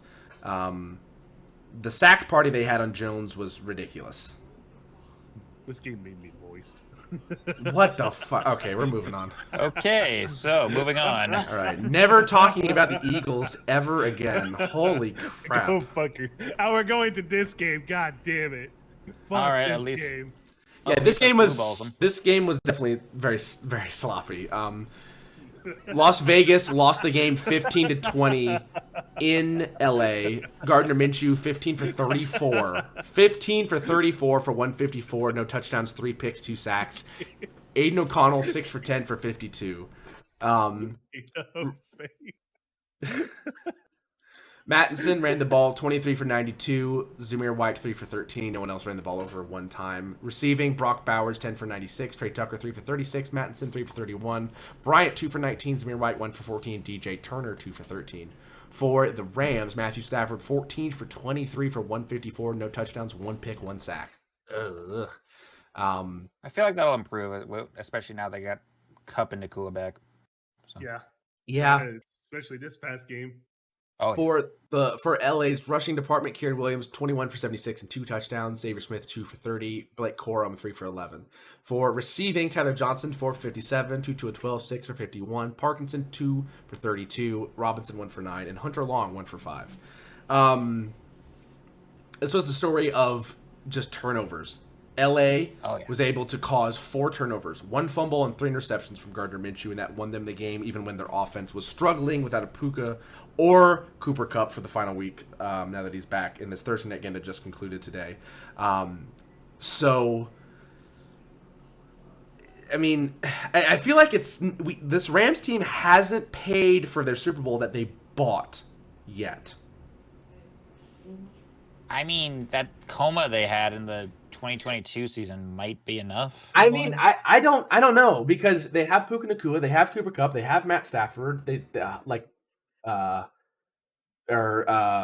Tyler Higbee's eventually going to come back from surgery, and Kieran Williams is a diamond in the rough they found at running back. This team still is, dare I say, trying to be good and somewhat succeeding, but they're falling into that limbo era where they're just like, yeah, it's mainly because I think their defense, because they've, I mean, yes, it was good against the Raiders here, but it's lost its identity without Aaron Donald in the trenches anymore.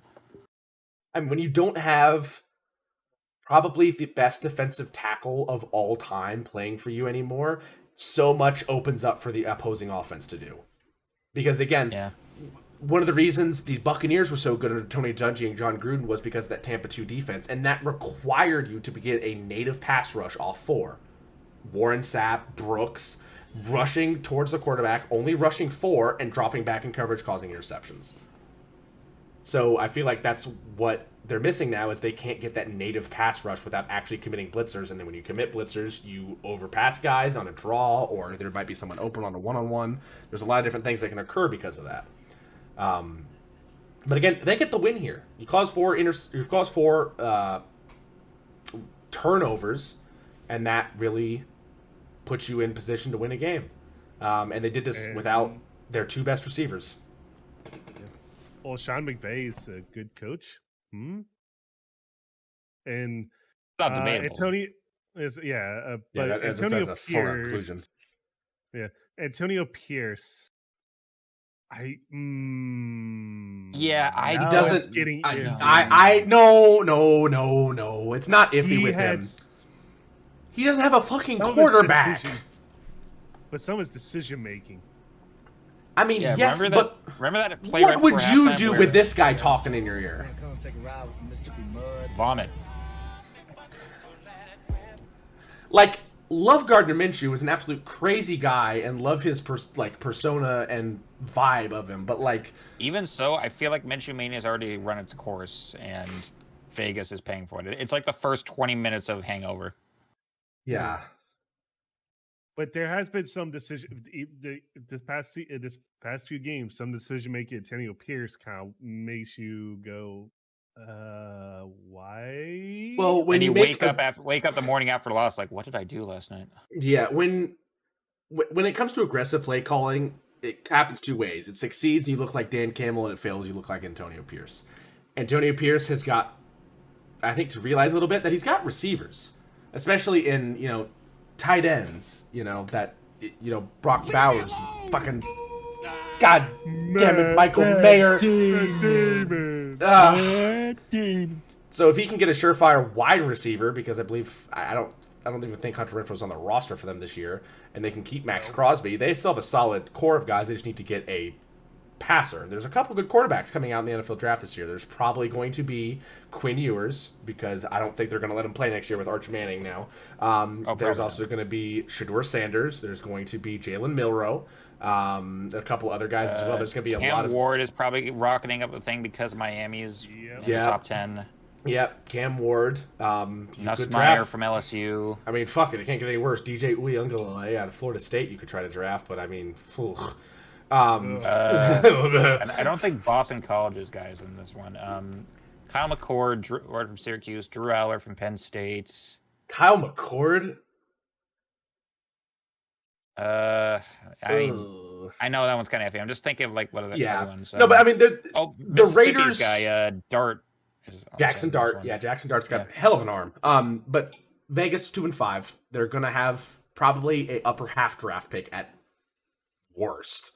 At the worst, I'd say like top 10, top 12.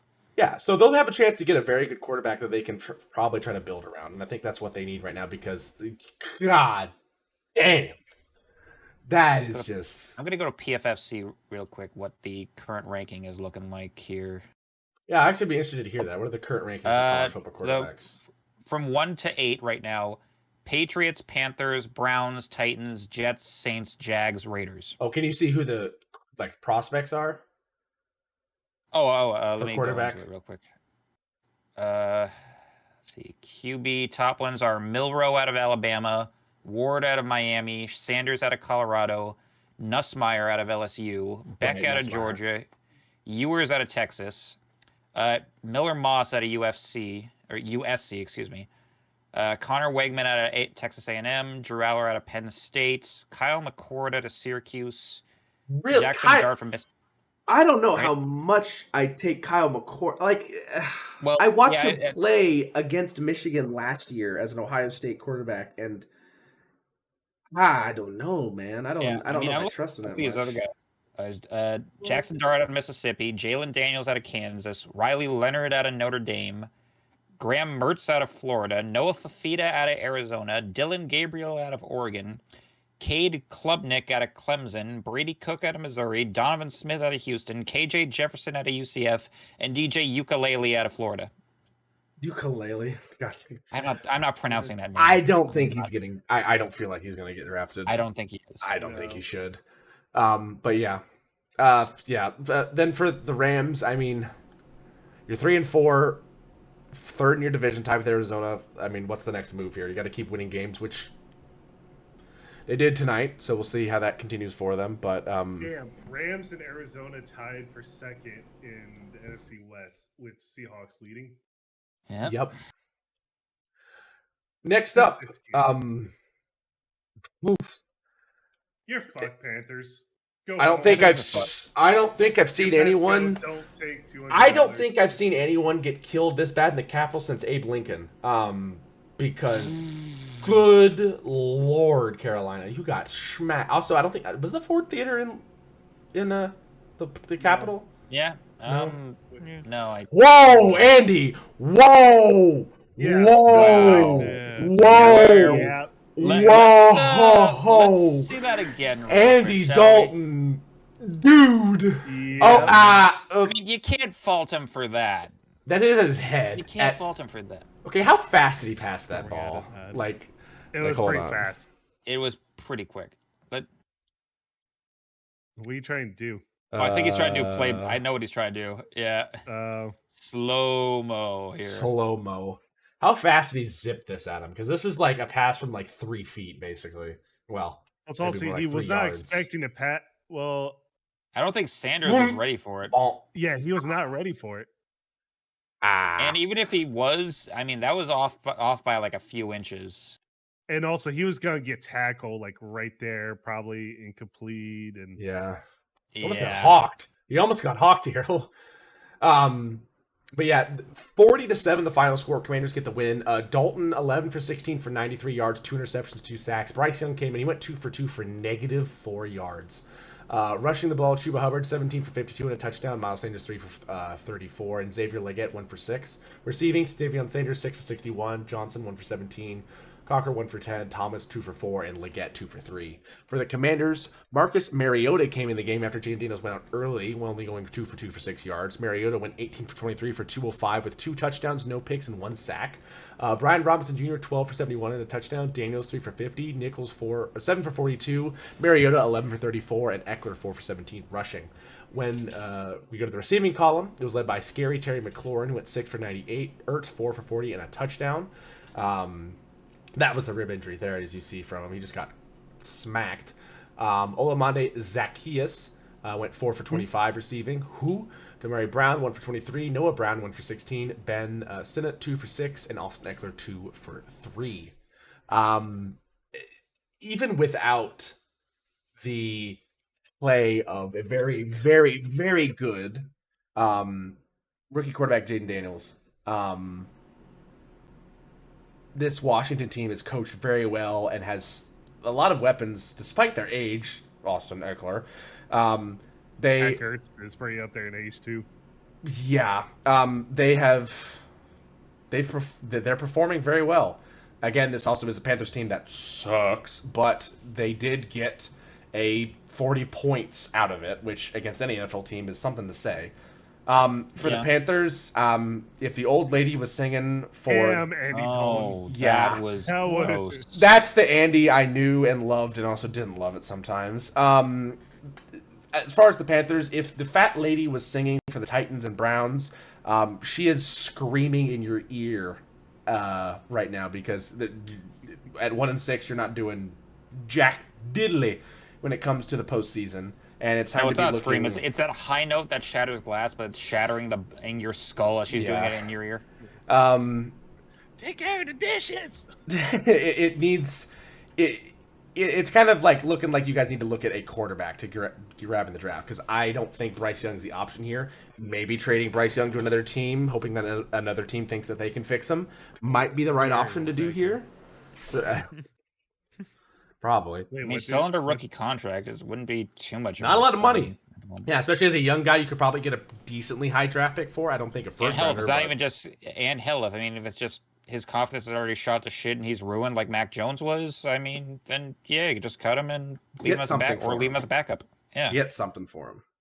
Exactly. I mean, if the Patriots can get a 6th-round pick out of Mac Jones, you can get something for Bryce Young. Yeah. So, not much to say here. Good performance from the Commanders. Tough for the Panthers. A lot of retrospection is going to be needed from the Panthers for this season. I mean, Andy Dalton has looked better most games. This game was not it, and now he's out after sadly suffering some injuries in a car crash. But he is okay. He and his family were all involved, but luckily it sounds like everybody's fine, yes, relatively speaking. All right. All right, let's skip this. Chiefs and 49ers. You Man. can just rewatch the Super Bowl. That's all I'm going to say. Injuries. It was injuries. Yeah. Injuries are a big problem, especially when your name is 49ers. Deebo Samuel could not play this game because of ammonia.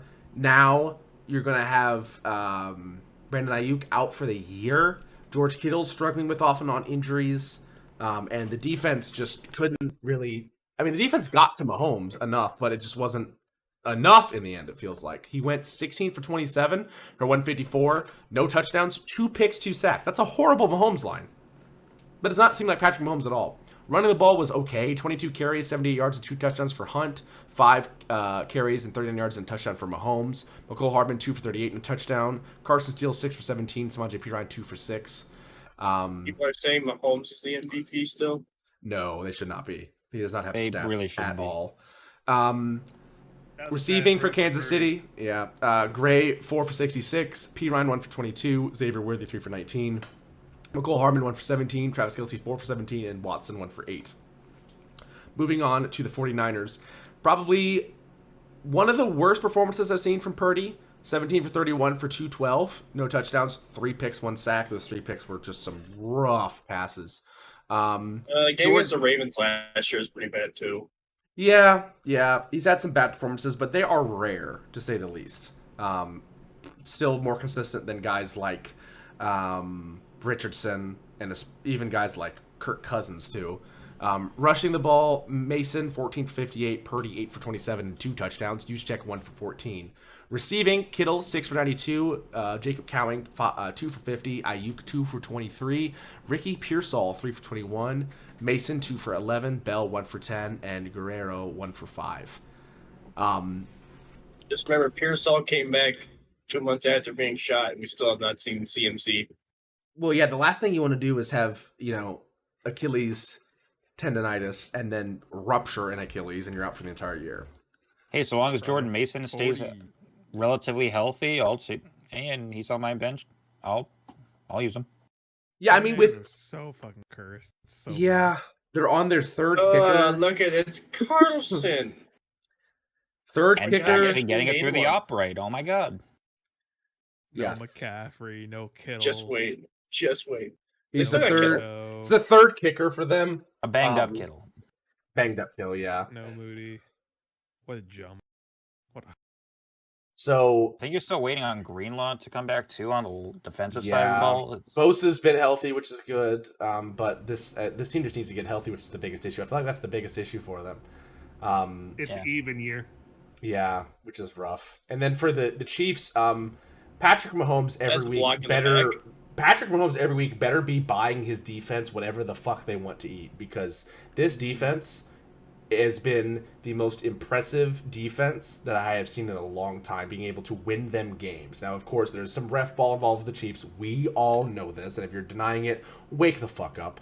But the biggest issue with the Chiefs thus far has been their offense. Their defense has kept them in games and won them fucking games.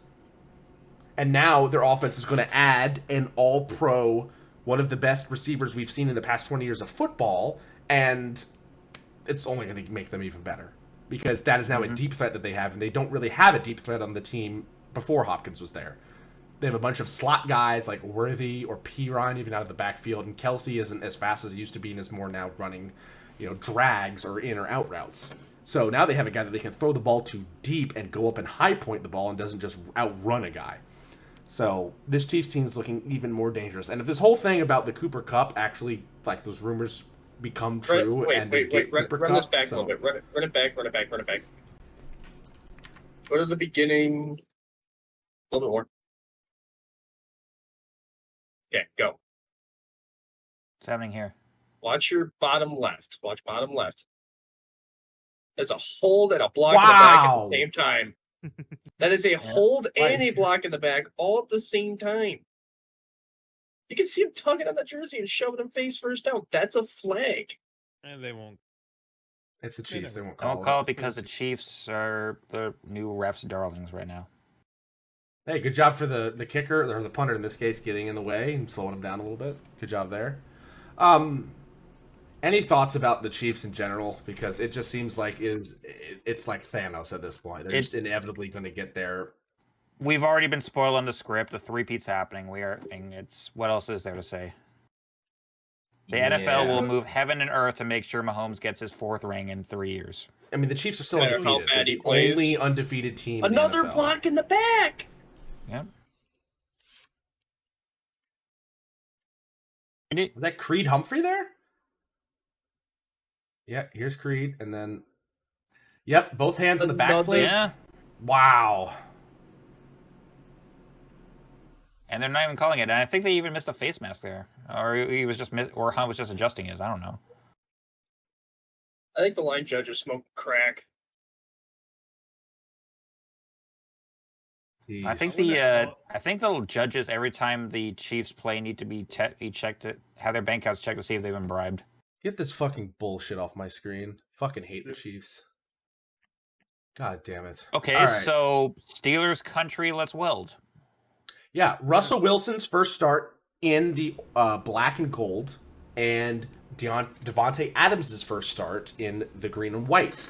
So this was turning out to what looked like was going to be a great game. It was not. Aaron Rodgers and Perk Rodgers and his friends were not. It's not working out so far, and this Jets team. The best comparison I saw was someone on Twitter that said that this Jets team is an absolute repeat of the Kobe, Dwight Howard, Steve Nash Lakers, and I'm like, oh, that is so true. I'm thinking is just a piece of when the Lakers, when they first brought in LeBron and they were still utter trash when LeBron was basically armchair GMing the whole thing. That's but then LeBron won a ring, so it's a Mickey Mouse bubble ring. It doesn't count. I mean, maybe, but also at the same time, it's like the Dodgers winning the World Series in 2020 when they were only 20 games in the season. It shouldn't count. And when Tampa Bay fucked up because their manager overmanaged. Yeah. So the final score was 15-37. The Steelers get the win. Rodgers 24 for 39 for 276, a touchdown and 2 receptions and 1 sack. Breece Hall 12 for 38 on the ground with 1 touchdown. Isaiah Davis 1 for 12 and Brandon Allen 2 for 4. Only 54 rush yards on 15 attempts for 39 pass attempts comparatively. Goddamn. Receiving, Breece Hall 6 for 103, Wilson 5 for 61, Lazard 4 for 58, Devontae Adams 3 for 30, Mike Williams 1 for 15, and Tyler Conklin 4 for 7 and a touchdown. This Jets offense, I really think they need to diversify the thing. They have Breece Hall in the backfield. Get him some touches. Rodgers is great at play action. You can't have play action if they know you're not going to hand the ball off, or if they know you're going to hand the ball off, you can't get anything. So you need to have a balanced attack in order to make play action work. And you have a great receiver room now. You have Garrett Wilson, Allen Lazard, and Devontae Adams. Garrett Wilson as a wide receiver 2 is bullshit. That's like the Bengals with T. Higgins. Even better, though, I feel like sometimes, at wide receiver 2. Like, that wide receiver room is nuts.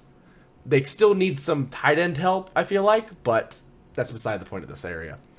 For the Steelers, Russell Wilson, pretty good, 16 for 29 for 264, 2 touchdowns, no pick, 1 sack. A lot of incompletions, but again, didn't throw the ball to the defense, which is a great job there. Rushing, though, Najee Harris is looking like one of the better running backs in the league this season. 21 carries, 102 yards, 1 touchdown. And Jalen Warren behind him, 12 for 44. Receiving, the George Pickens, who seems to have solidified his case for wide receiver number 1, as you see there. 5 for 111 and a touchdown. Pat Freiermuth, 2 for 51. Austin, the third, 1 for 36. Darnell Washington, 4 for 36. Van Jefferson, 2 for 15 and a touchdown. And Jalen Warden, 2 for 15. Again, Mike Tomlin's going to Mike Tomlin. He's going to find a way to win games. The Pittsburgh Steelers are 5-2, and it seems like with the Jets, there's a disproportionate balance of run and pass, and it seems like Aaron Rodgers is being GM Rodgers, and it is not working. And I don't think saying relax to any reporters is going to make them relax at this point. First half fucking sucked. Yeah, this game had some sloppy aspects to it, but I mean, this screenplay was something out of a Madden game. Yeah. Well, this week of games actually did fucking suck. There were some good ones here and there, but there were a lot of ugly games. One. There's some sucky ones. But... Yeah. All right, fine, Masson. We'll go back to your golden days of when they ran Power I the entire time. Or the wing tee. The wing tee. The wing tee. Detroit, Minnesota game was the only good one. Back when Terry Bradshaw was taking the Steelers to the Super Bowl. I think Houston and Green Bay was okay. There was some sloppy play of it, but it still came down to a game-winning field goal. It was sloppy, but it was a fun to watch game. Game-winning field goal is a game-winning field goal. I don't like facts are facts. There. Yeah, but if it's like it's just the last play was like, oh, that's a great game ending. It's like, well, what about the rest of it? It just fucking sloppy. I mean, yeah, here and there. It was okay. If 99% of the food is shit that you eat, and then the 1% that like you eat is good, is it good food? No, it's fucking shit. It's like Olive Garden, fucking shit. I mean, you tell us. You were there at their grand opening. I'm sorry. I had to throw that one in. I'm sorry. I said it. Okay. Uh-oh. Crack it open. Crack it open.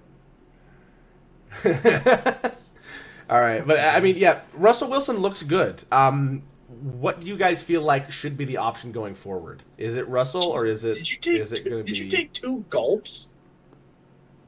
I don't know. I mean, they're still winning with both quarterbacks. That was 2 gulps. I'm He biased, took 2 so I say gulps. Fields. Plus, better future. Oh my God, he's developing dying. him. So yeah, both.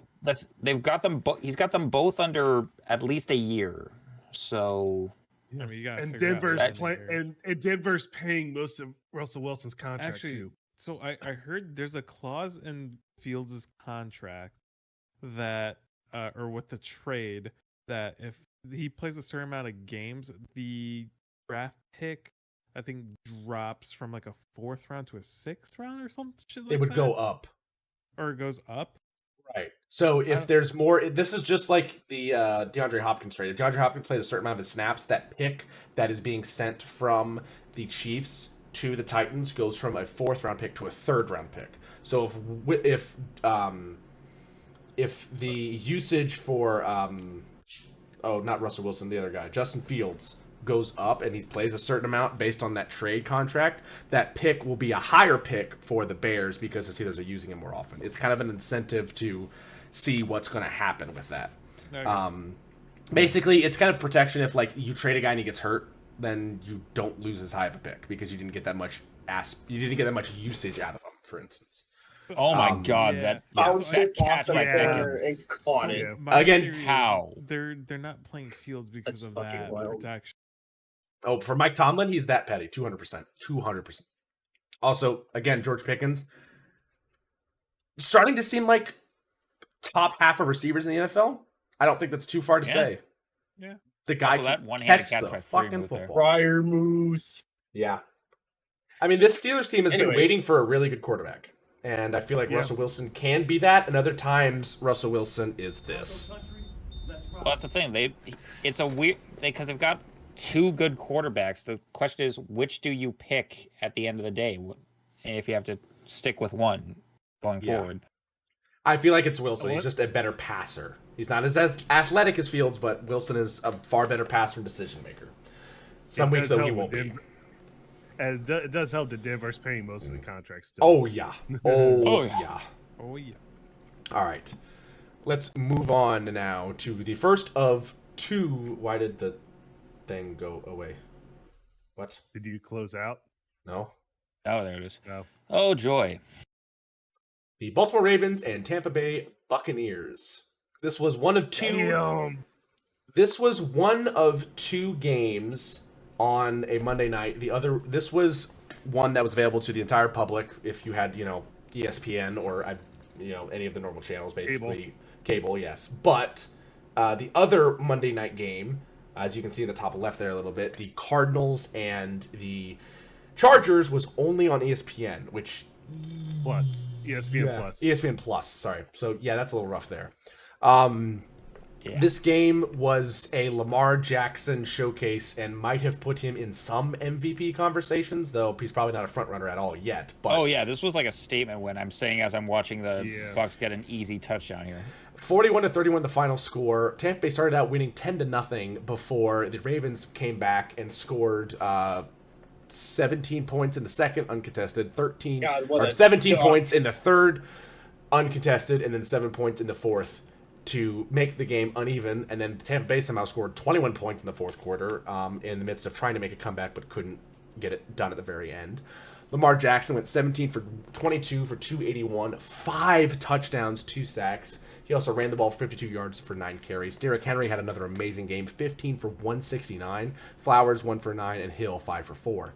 Receiving, Rashad Bateman, 4 for 121 and a touchdown. Hill, 3 for 44 and a touchdown. Mark Andrews, 4 for 41 and 2 touchdowns. Nelson Algor, 1 for 20, Likely 2 for 17. Kolar, 1 for 14. Henry, 1 for 13. Flowers, 1 for 11.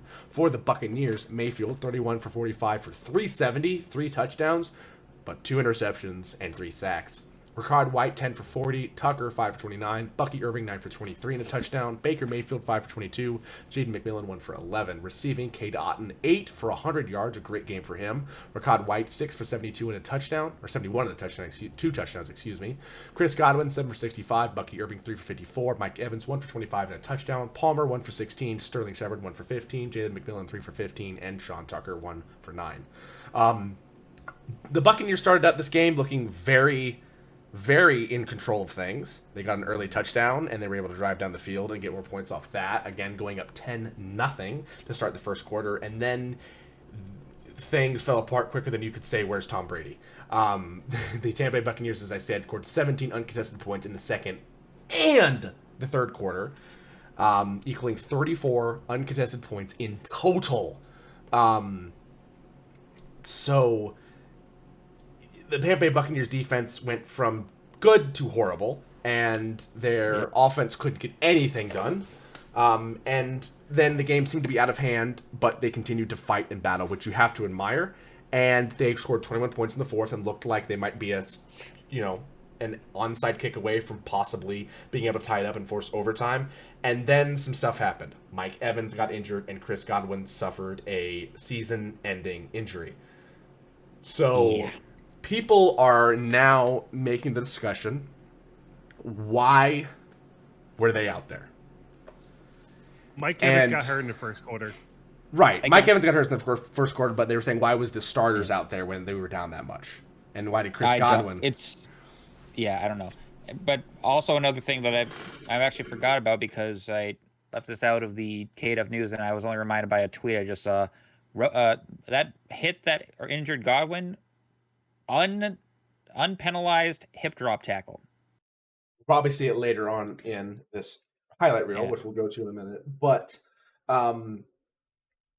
people were asking, why were the players out there? Head coach of the Buccaneers, remind me of his name. I don't know why it escapes me. Todd Bowles. Todd Bowles defended it and saying they wanted to go out there. Godwin wanted to be out there. Our starters wanted to be out there.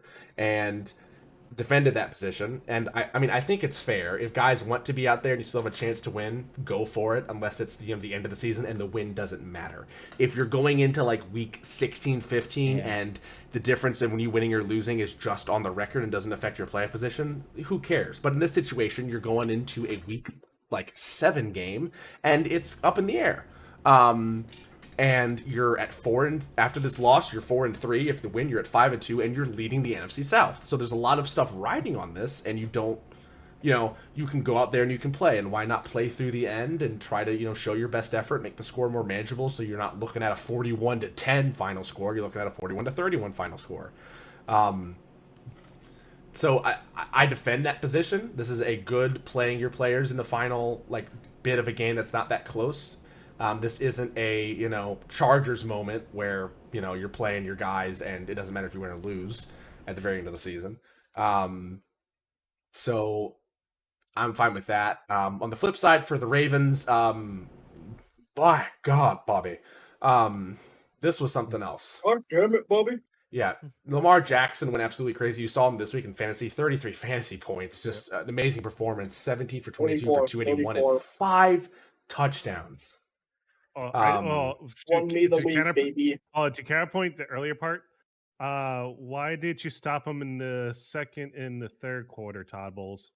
Yeah, but I mean, going into the fourth quarter, that's also like, hindsight 2020. You have to play the cards that you're dealt, and yeah, you played a shitty hand in the second and third quarter, but at least going into the fourth, you tried and you continued to push forward. I still think Todd Bowles is not a good head coach either. So, yeah, that was a very questionable decision to leave them in when you knew you were losing this game. I defend that. I think that's fine as a head coach not to throw in the towel in that situation there. Obviously, you need your team and you to perform better in the middle point of the game and not all rely on it late. But at the same time, the game wasn't over. They still had a chance, and they went out and they tried to take care of that chance, and they ended the game only losing by 10. That's respectable. And losing Godwin and well, Evans was lost before any of that happened. Yeah, I'm not saying Evans, I'm saying Godwin. But yeah, Godwin, yeah. And that's rough. But also at the same time, that could have been an injury he sustained anywhere else. It just happened at that time. So who knows? This would be different if this was week 17, if this was week 15 or 16, that'd be different. But this is week 7. This is the middle of the season. It's a different ball game entirely. For the Ravens, they definitely look like the team to beat in the AFC outside of the Chiefs. They're 5-2. They are a juggernaut. They can run the ball, they can pass the ball, and they can play defense. Their defense is definitely a little bit worse than it was last year, but it's still good enough. Any other thoughts on this game, gentlemen, before we move on to the exclusive game of the week? Nope. Damn, okay. So where'd you find this? Anyway, for those that have ESPN Plus or like to sail the 7 seas, as we should say, arg, this game was close. Yeah, NFL Plus. Or yeah, NFL Plus, yeah. This game was a little sloppy here and there, but at the same time did have a kind of interesting ending to it. That was close, game-winning field goal.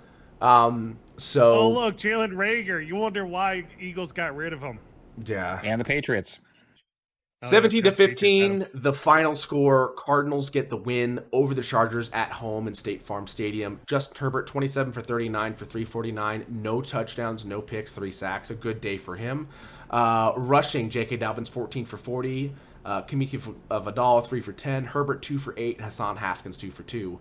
For the receiving department, Will Dissy, 8 for 81. Palmer, 4 for 63. McConkey, 5 for 46. Simi Fakoyo, 3 for 45. Reagor, 1 for 41. Stone Starrett, 1 for 31. Dobbins, 3 for 26. And Vidal, 1 for 9, as well as Tomlinson, 1 for 7. Is that related to LaDainian? No, that's a white guy. Nope, that's a white dude. Kyler Murray for the Cardinals went 14 for 26 for 145, 1 touchdown, 1 pick. Not the greatest day for him, but not horrible either. James Conner on the ground had a great day, 19 for 101. Murray 6 for 64 and a touchdown, and Demercado 1 for 14, as well as Clayton Tune 3 for 2. For receiving, Conner also was the lead receiver, 2 for 51. McBride 5 for 51. Marvin Harrison Jr. 3 for 21. Michael Wilson 1 for 15. Dortch 1 for 5, and Higgins 1 for 1, as well as Tip Freeman 1 for 1. Chargers were definitely charging, as we would say before. Herbert had a great performance. However, Reagor lost a fumble, and Tier Tart also lost a fumble. Not a great day there for them. Oh, that's not being able to hold on. Yeah, that's stiff arm. Not being able to hold on to the football. But it's good to see Justin Herbert is really shining in this offense, which we thought would be very run-heavy, but Harbaugh is also throwing a lot of pass looks, knows he has a good quarterback, and is using him properly. Then for the Cardinals, Kyler Murray had a decent day, threw an interception that was bad, but didn't do much worse. Connor had an amazing day, though. He had 152 all-purpose yards, and they were able to keep him in the game to the very end, where the hero of the day is Chad Ryland, who went 1 for 1 in field goals, the only field goal being a game winner from 32 yards deep. What a name, Chad Ryland. Former Patriot too, yeah. Indeed. He's been clutch before. He's the reason why we knocked the Broncos out of the playoffs last year. So close game, could have gone either way. Not a lot of people saw it, obviously, because of the exclusivity of it. But at the same time, the Cardinals were able. I guess this game is best summed up in the Cardinals fucked up less. Yeah, for all the Chargers fan out there that watched this game, I mean, you didn't really miss much. It's just your team charging again, unfortunately. I mean, for all the Chargers fans, they'll talk about it at the dinner table at the Phillip Rivers household anyway, so. Yeah. Maybe if they go back to San Diego, all 30 of their things fans. will get better. And that one really excited lady that was probably a plant. yeah, that one lady. Yeah, I remember that. One word, Chargers, pain. 3 words, fuck you, Spanos. Yeah, Pucho Madre Spanos. 4 words? What's your 4 words? 3. My One day it brain's stopped. That's that Purdue education. Don't mind him. Shut up. Lo siento, no hablo español. Yo solo trabajo aquí. Fuck. I got it. I'm not good at languages because my ADD. No, Okay. Lo siento, I don't speak English. I'm looking for work, I think was what he said. I said, sorry, I don't speak Spanish. I just work here. Oh, I just work here. Yeah, I just work here. I know trabajos work aquí. Yeah, here. Okay, there we go. Yo solo It's coming trabajo back. aquí. It's coming back. Spanish is coming back. But yeah, I mean, this game could have gone either way. Both teams have 3 wins after this. Los Angeles is 3-3. The Cardinals are 3-4. Yeah, who'd have thought the Cardinals would have a chance at the playoffs at this point in the season? It's a chance. It's a chance. Yeah. I mean, especially the NFC West that's open. The 49ers injured the hell and back, yeah.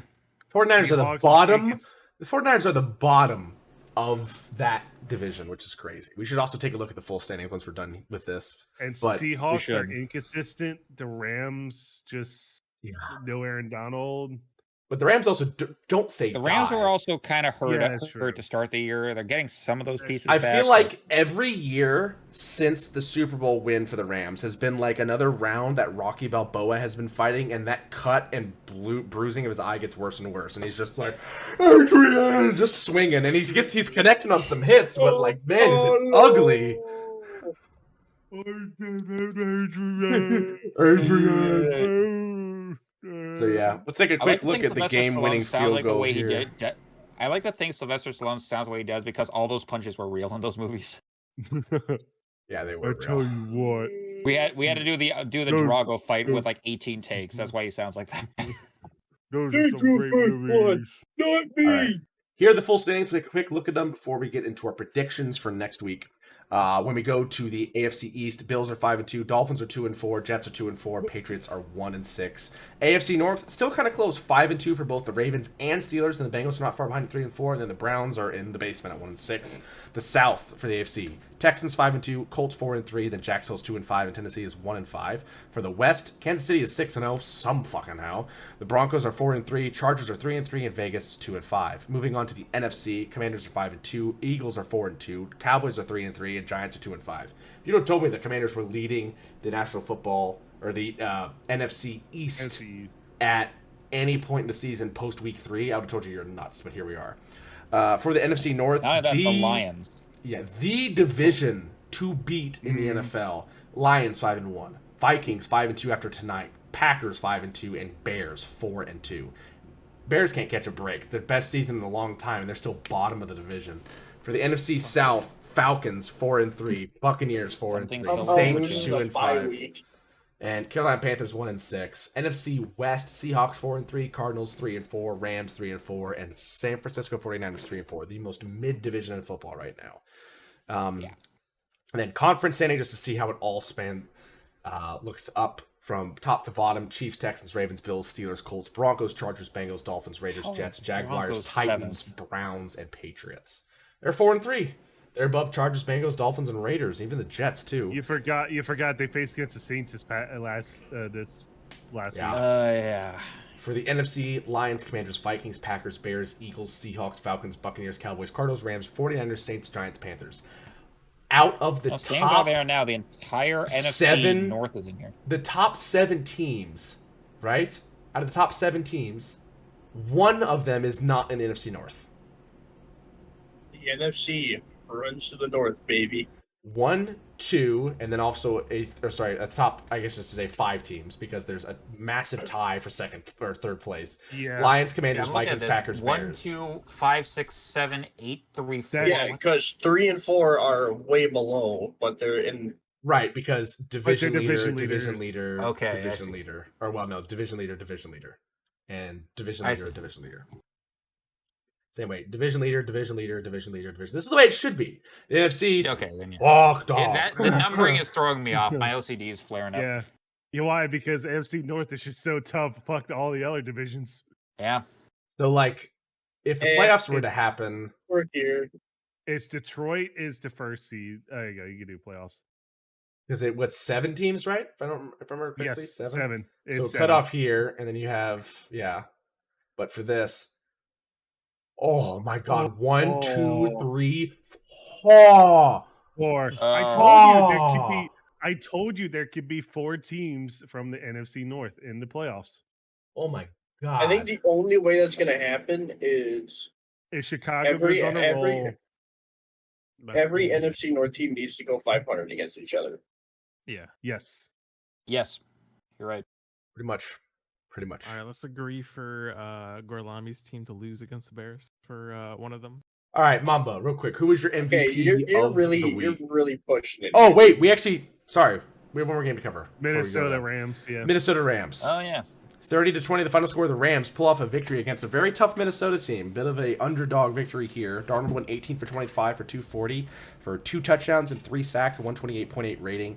Aaron Jones ran the ball 19 for 58 and Darnold 3 for 6. Not a good rushing day there. Receiving, Jefferson 8 for 115, Jones 2 for 37, Oliver 2 for 30 and a touchdown, Addison 2 for 22, Naylor 2 for 16, Sherfield Jr. 1 for 10, and Munt 1 for 10. Stafford for the Rams, 25 for 34 for 276, or 279, sorry. 4 touchdowns, 1 pick, no sacks, a 4.5 rating. For the good Stafford game. For the rushing department, Kieran Williams 23 for 97, Blake Corum 4 for 9, Nacua 2 for 5. Receiving, Puka Nacua 7 for 106, Kupp 5 for 51, Robinson 2 for 35 and 2 touchdowns, Williams 5 for 19 and a touchdown, Hunter Long 1 for 18, 2 to a 12, 1 for 18, Parkinson 2 for 17. Great performance by the Rams to get the victory, even though in their home stadium against a tough Vikings team. They had a great game off Stafford, great running performance, and their defense was able to stop the Vikings well enough, even though the Vikings went out to an early 7-point lead. They only allowed touchdowns in the first quarter. No touchdowns the rest of the game. The defense really shored up in the red zone, making sure that the Vikings could not get anything in. They stopped Aaron Jones. That's the big thing. Yeah. 3.1 average yards. He really opens up that Vikings offense, allows him to run play action, hand the ball off a little bit more, opens up a long route for Justin Jefferson. Shutting down Aaron Jones is the key to stopping this Minnesota Vikings offense. And Kyrie Williams still having his touchdown streak. Oh, I forgot to mention, here's still the streak of Daniel Jones not having a touchdown in MetLife for over a year. 600 days. 600 Also, days. investigative reporter Macedon, check on who scored more touchdown, the entirety of the New York Giants or Saquon Barkley? They both scored the same. Barkley had 1. No, I mean and, this season. Oh, This season. Oh. Anyway, Mamba, Mamba. your MVP Gibbs? of the week this season. Or this Give me week, sorry. Give me Gibbs from the line. Gibbs. Mhm. Not Gibbs Goff. is a good choice. Gibb from the lines. Let me see his We're not stat gonna line one Gibbs. more time. Yep. Pretty good. 15 for 116 and a 7.7 yard Touchdowns. average. 2 touchdowns. Also 4 receptions for 44 yards. Yeah. That's almost over 150 total all-purpose yards. Great job there. Yep. He did me good with my other league, so gotta pick him. All right. Before we get into our predictions, we have a couple of small segments. Let's first go to Gambling with Gorlami. Here we go. Oh, Who's ready to lose some money? Good thing I don't. Not a Oh, I betting am. man. Sunday slate. Yeah, good old Jared Goff because he's cheap and the man is fucking playing. I got Foreman from Cleveland. Just praying to God. Chucking it out there. Just, when you run out of money, you gotta make a pick. Mixon is a good pick against that Indy front seven because they've been run all over. Then Tank Dell. I think he's going to bounce back a little bit. Romeo Dobbs. Ever since he got suspended, he's been playing a lot better. I can always trust Garrett Wilson. I took Conklin because I only had like $3,500 left. So, and I figured if I'm gonna gamble it away, it's gonna be on the tight end. Pierce for Indianapolis, he's hit or miss. And Lions defense because they're playing Tennessee. Now, here's the interesting thing with Wilson. Do you think now because he's the wide receiver 2 behind Devontae Adams, is the classic double the 1 and single the 2 going to happen? Will Devontae Adams see a double team from the Patriots defense, and will Gonzalez be slotted 1-on-1 against Wilson? That's what I'm banking on. So you think Wilson's going to beat Gonzalez in a 1-on-1? I think he's faster than him. He's got to beat him on the deep ball. I think it's one of the worst takes you've ever said. I'm sorry, but Wilson. I don't know if I trust Wilson over Gonzalez at all. Gonzalez is. I just don't trust the Patriots at all. So fair point. Yeah, but honestly, good picks. The Mixon pick, I really like that one. I like the Mixon pick against the Colts. All right. Wow, you've been sucking Jared Goff's dick, and you're not even gonna say anything about the Jared Goff pick. Wow, fuck you, dude. Well, you said he's cheap. I don't know why he's cheap. I feel like that's the sports book fuck up there. Okay. Goff because is a people good still pick, don't because they still don't trust him, I guess. I mean, he still has a bad game every now and then people over dramatize the bad games. But it is what it is. Anyway, it's like Brock Purdy. Yep. Thank you, Gordolami. Moving on now to the Tank Bowl.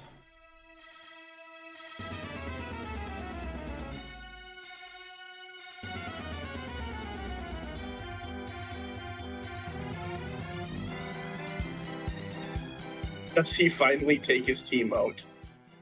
Actually, yes, I will. Okay. Also, I looked up with the Barkley and Giants. Barkley has 5 touchdowns total. Giants have 10. Ah, damn. Well, yeah, but I mean, one of their games, Giants did have decent amount of scoring, but it was like it was 6 passing touchdowns, a rushing touchdown, and like a defensive or special teams touchdown. Okay. Jesus Christ, Stinky way worse and cringe has to stay the same. Fucking hell. Miami, you're going to batter. I'm sorry. There's nothing. Raiders, you're going to bad. I'm sorry. Fuck all you fuckers. A lot of teams. This week sucked on games. Oh yeah, it was bad. There was some real bad football play this week. Yeah. I'm just looking at the teams. The Cowboys, the Saints, they had a bye. Do they go Thing in? is that no, because 49ers could still be good. Like it's injuries unlucky. with them, not bad play usually. Yeah. Cowboys and Saints, they had a bye week. I don't know what to do with them. Oh no, Saints fucking lost to Denver. Put them in cringe with the Panthers. That's right. Holy. Should I even have the Cowboys in there technically because they had a bye week? It's up to you. Yes. It's your list. Yes. Fuck Jerry Jones. No, I'll take him out right now just because Raiders definitely worse. Oh my god, those 4 teams. That's it for me. The Jaguars did get a win. They beat the. Yeah, but it's against New England, right?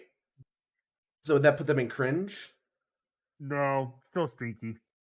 Okay. There They we probably go. only won because they were the team not dealing with jet lag. They were the only because they're the only. That's a fair question, actually. Because they actually point, played. yeah. The fucking All Patriots right. wasn't even there. Now to our predictions. Let's quickly look at the scores. In first place, Mamba's 93 and 37. He went 12 and 3 in week 7. Next up, Mastodon went 16 and 4. He's 89 and 41 overall. Then Kaduff is 87 and 41 with 13 and 5. Gorlami 79 and 40, and I'm 74 and 43. I'm catching up slowly though. Not as far behind as I once was. Let's hope for some good picks for me this week. Starting out, with the Eagles and Bengals in Cincinnati. Bengals are wearing their all white Bengal uniforms. I can't root against my home team. I'll take them by 3 in this one. Ooh. I am gonna go Eagles by 7. Saquon's gonna fucking roast shit. I can go with the Saquon Barkleys by 5.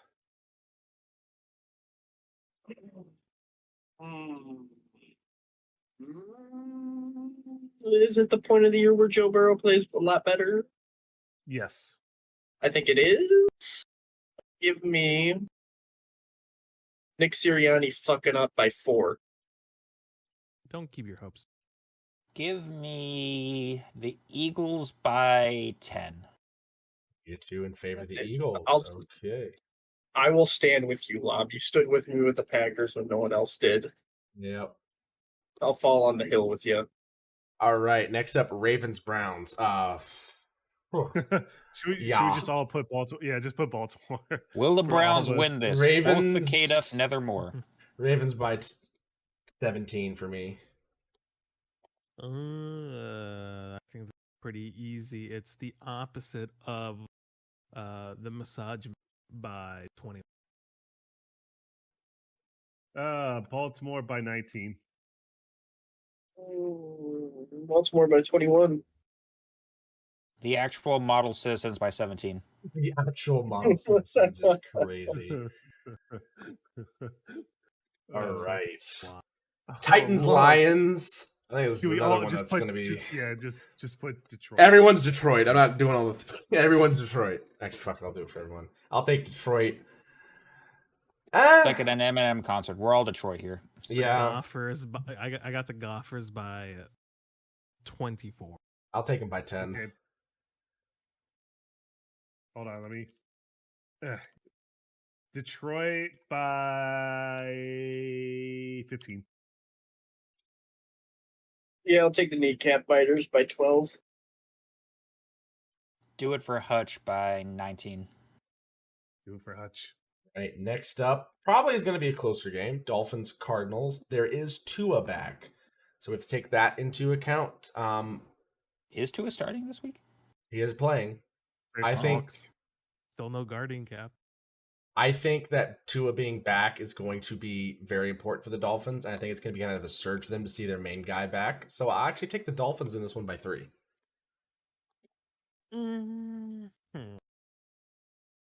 Give me Tyreek Hill, the porn star, by 7. Until Miami proves it, I'm still gonna go with Arizona by 4.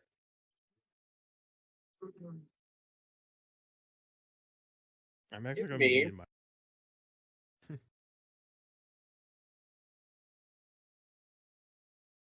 The Cardinals by 4.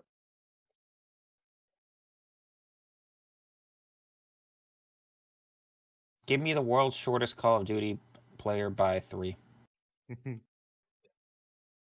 He's not a child.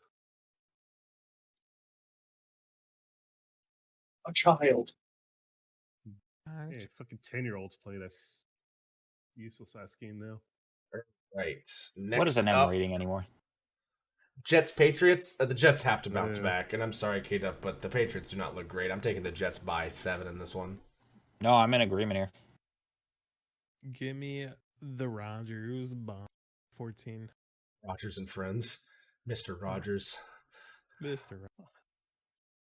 Can I even predict this one? Because, oh, God, this game's going to suck. Yeah. Jets by 2. I was about to say tie, but You're wild to think that. I mean, if they play like they did last week, I could see it being a tie. Bro, you're wild. Give me the man that would have been in the same graduating class as Mastodon by 6. Oh.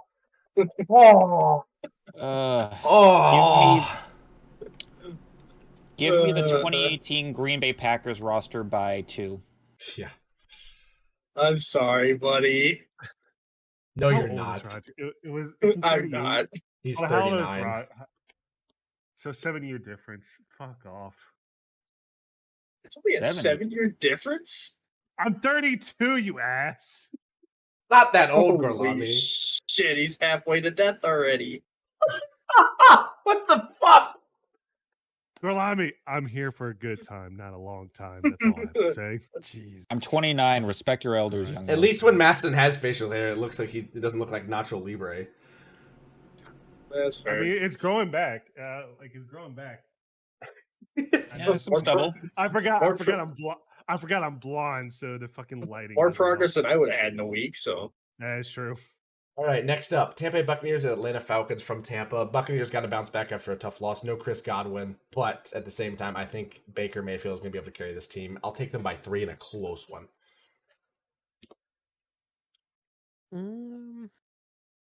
Wait, you went Buccaneers? He went Buccaneers. Falcons are more healthier, so let me go with Kirko Chains by 3. That grammar was so ass. Your That grammar was as bad as Lob's typing. How does words get? It's late. It's fucking late. Just come on. I could go with the more healthy team also. Atlanta by 4. I mean, Big Kirko by 5. Wow. Let Baker bake by 1 point.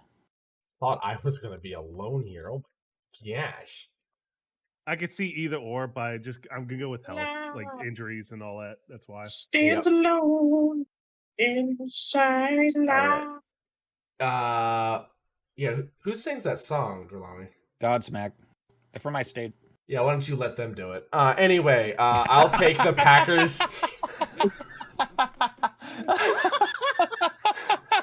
Packers and Jaguars. I'm sorry, I had to do that one. I'm sorry, Gorlami, I had to do it, buddy. Karma's a real bitch, brutal. Isn't it?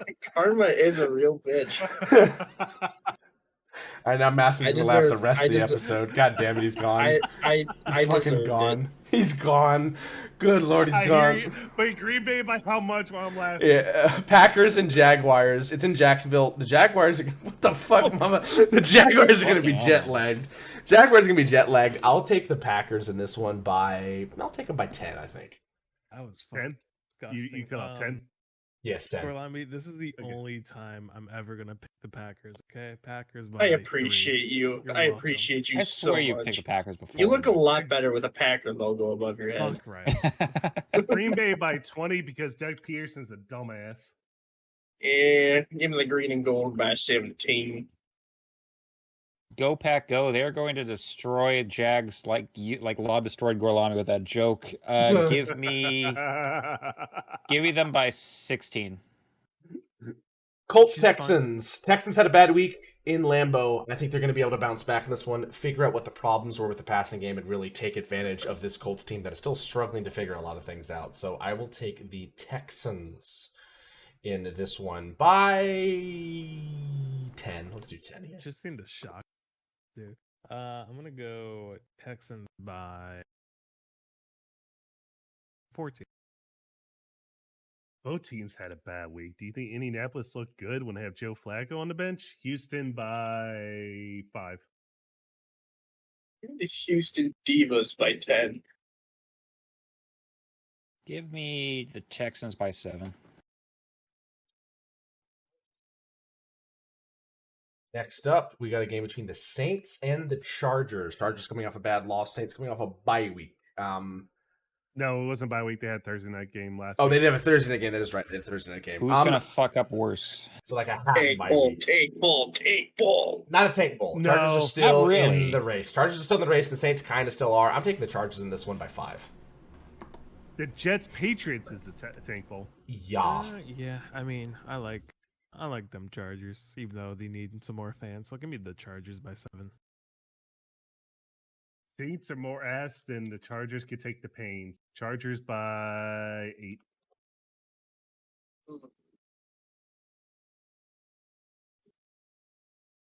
Me? Give me the Chargers by 9. Give me the team whose owner is a wanted man, dead or alive, in San Diego by 10. In San Diego. Fuck you, San They'll be Diego. out here checking it in San Diego. Where in the world is Carmen San Diego? Bills Seahawks. This is in Seattle, Washington. The Bills have been on a hot streak, and now they have Amari Cooper. I don't think much changes. I'll take the Bills by 9 in this one. I don't know why 9 popped into my head. Feels like a gut call here. 9. Ooh, do I go opposite? They're at Seattle. I'm going DK for... Metcalf is week to week right now. Is he? Fuck. Yeah. CL sprain. I'm going for Muzzy's team by 7. Oh wait, okay. So Buffalo by 7. Buffalo by 11. Seahawks defense is very inconsistent. Ugh. I love you, Josh Allen. By 6. Oh fuck! Whoops. What the? What I thought I the? was gonna get there. Whoopsies. All right. Arizona. It's gonna be so weird seeing a Bills logo above my head, but yeah, Bills by oh, there it is. Bills by 12. Why would you care? You're a Bucks fan. True.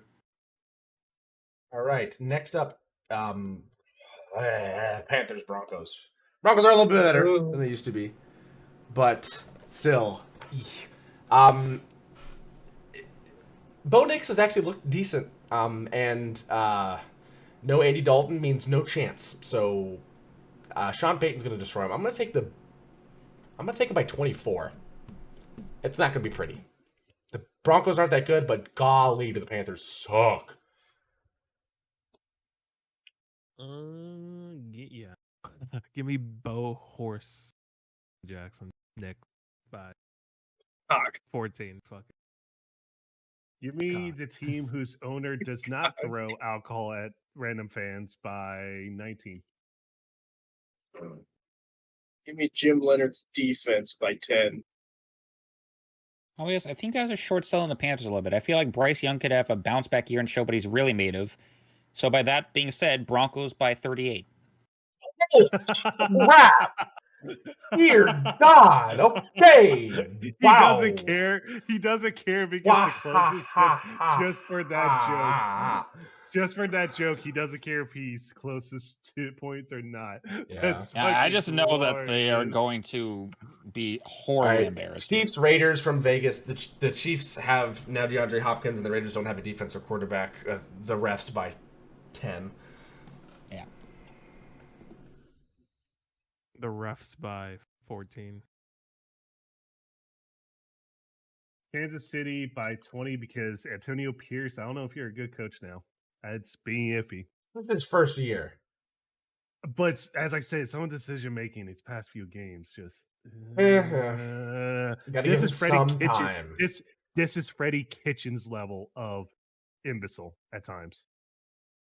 Give me 15 missed block in the back calls by 10. That really upset me when we were watching the highlights and I'm just seeing the back to back to back. I'm like, how would you not even throw one?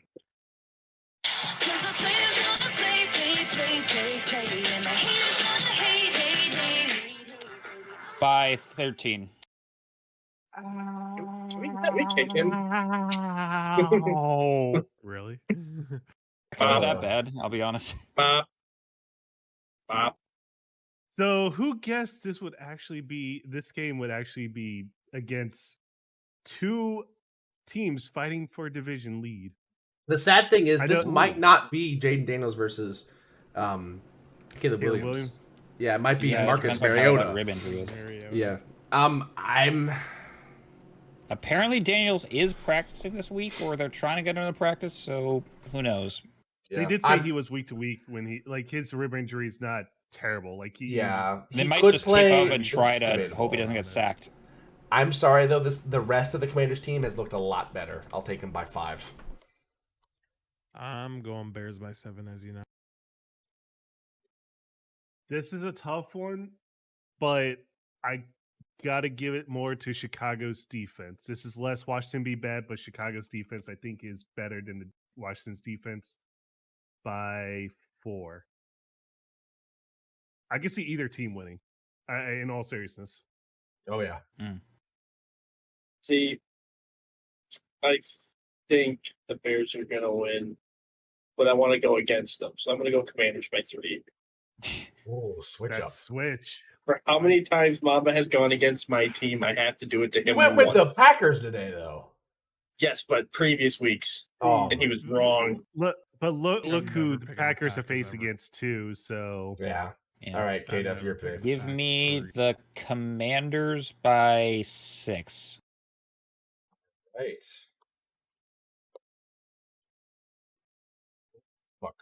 Fuck. But you look so serious right now. Because I have to doing these fucking. He's seriously touching my bag. There's so many buttons. Disappointed, bro. I'm just. All right, next up, Cowboys 49ers. As much as it pains me to pick this team, the 49ers are so hurt. I'll take the Cowboys in this one by 10.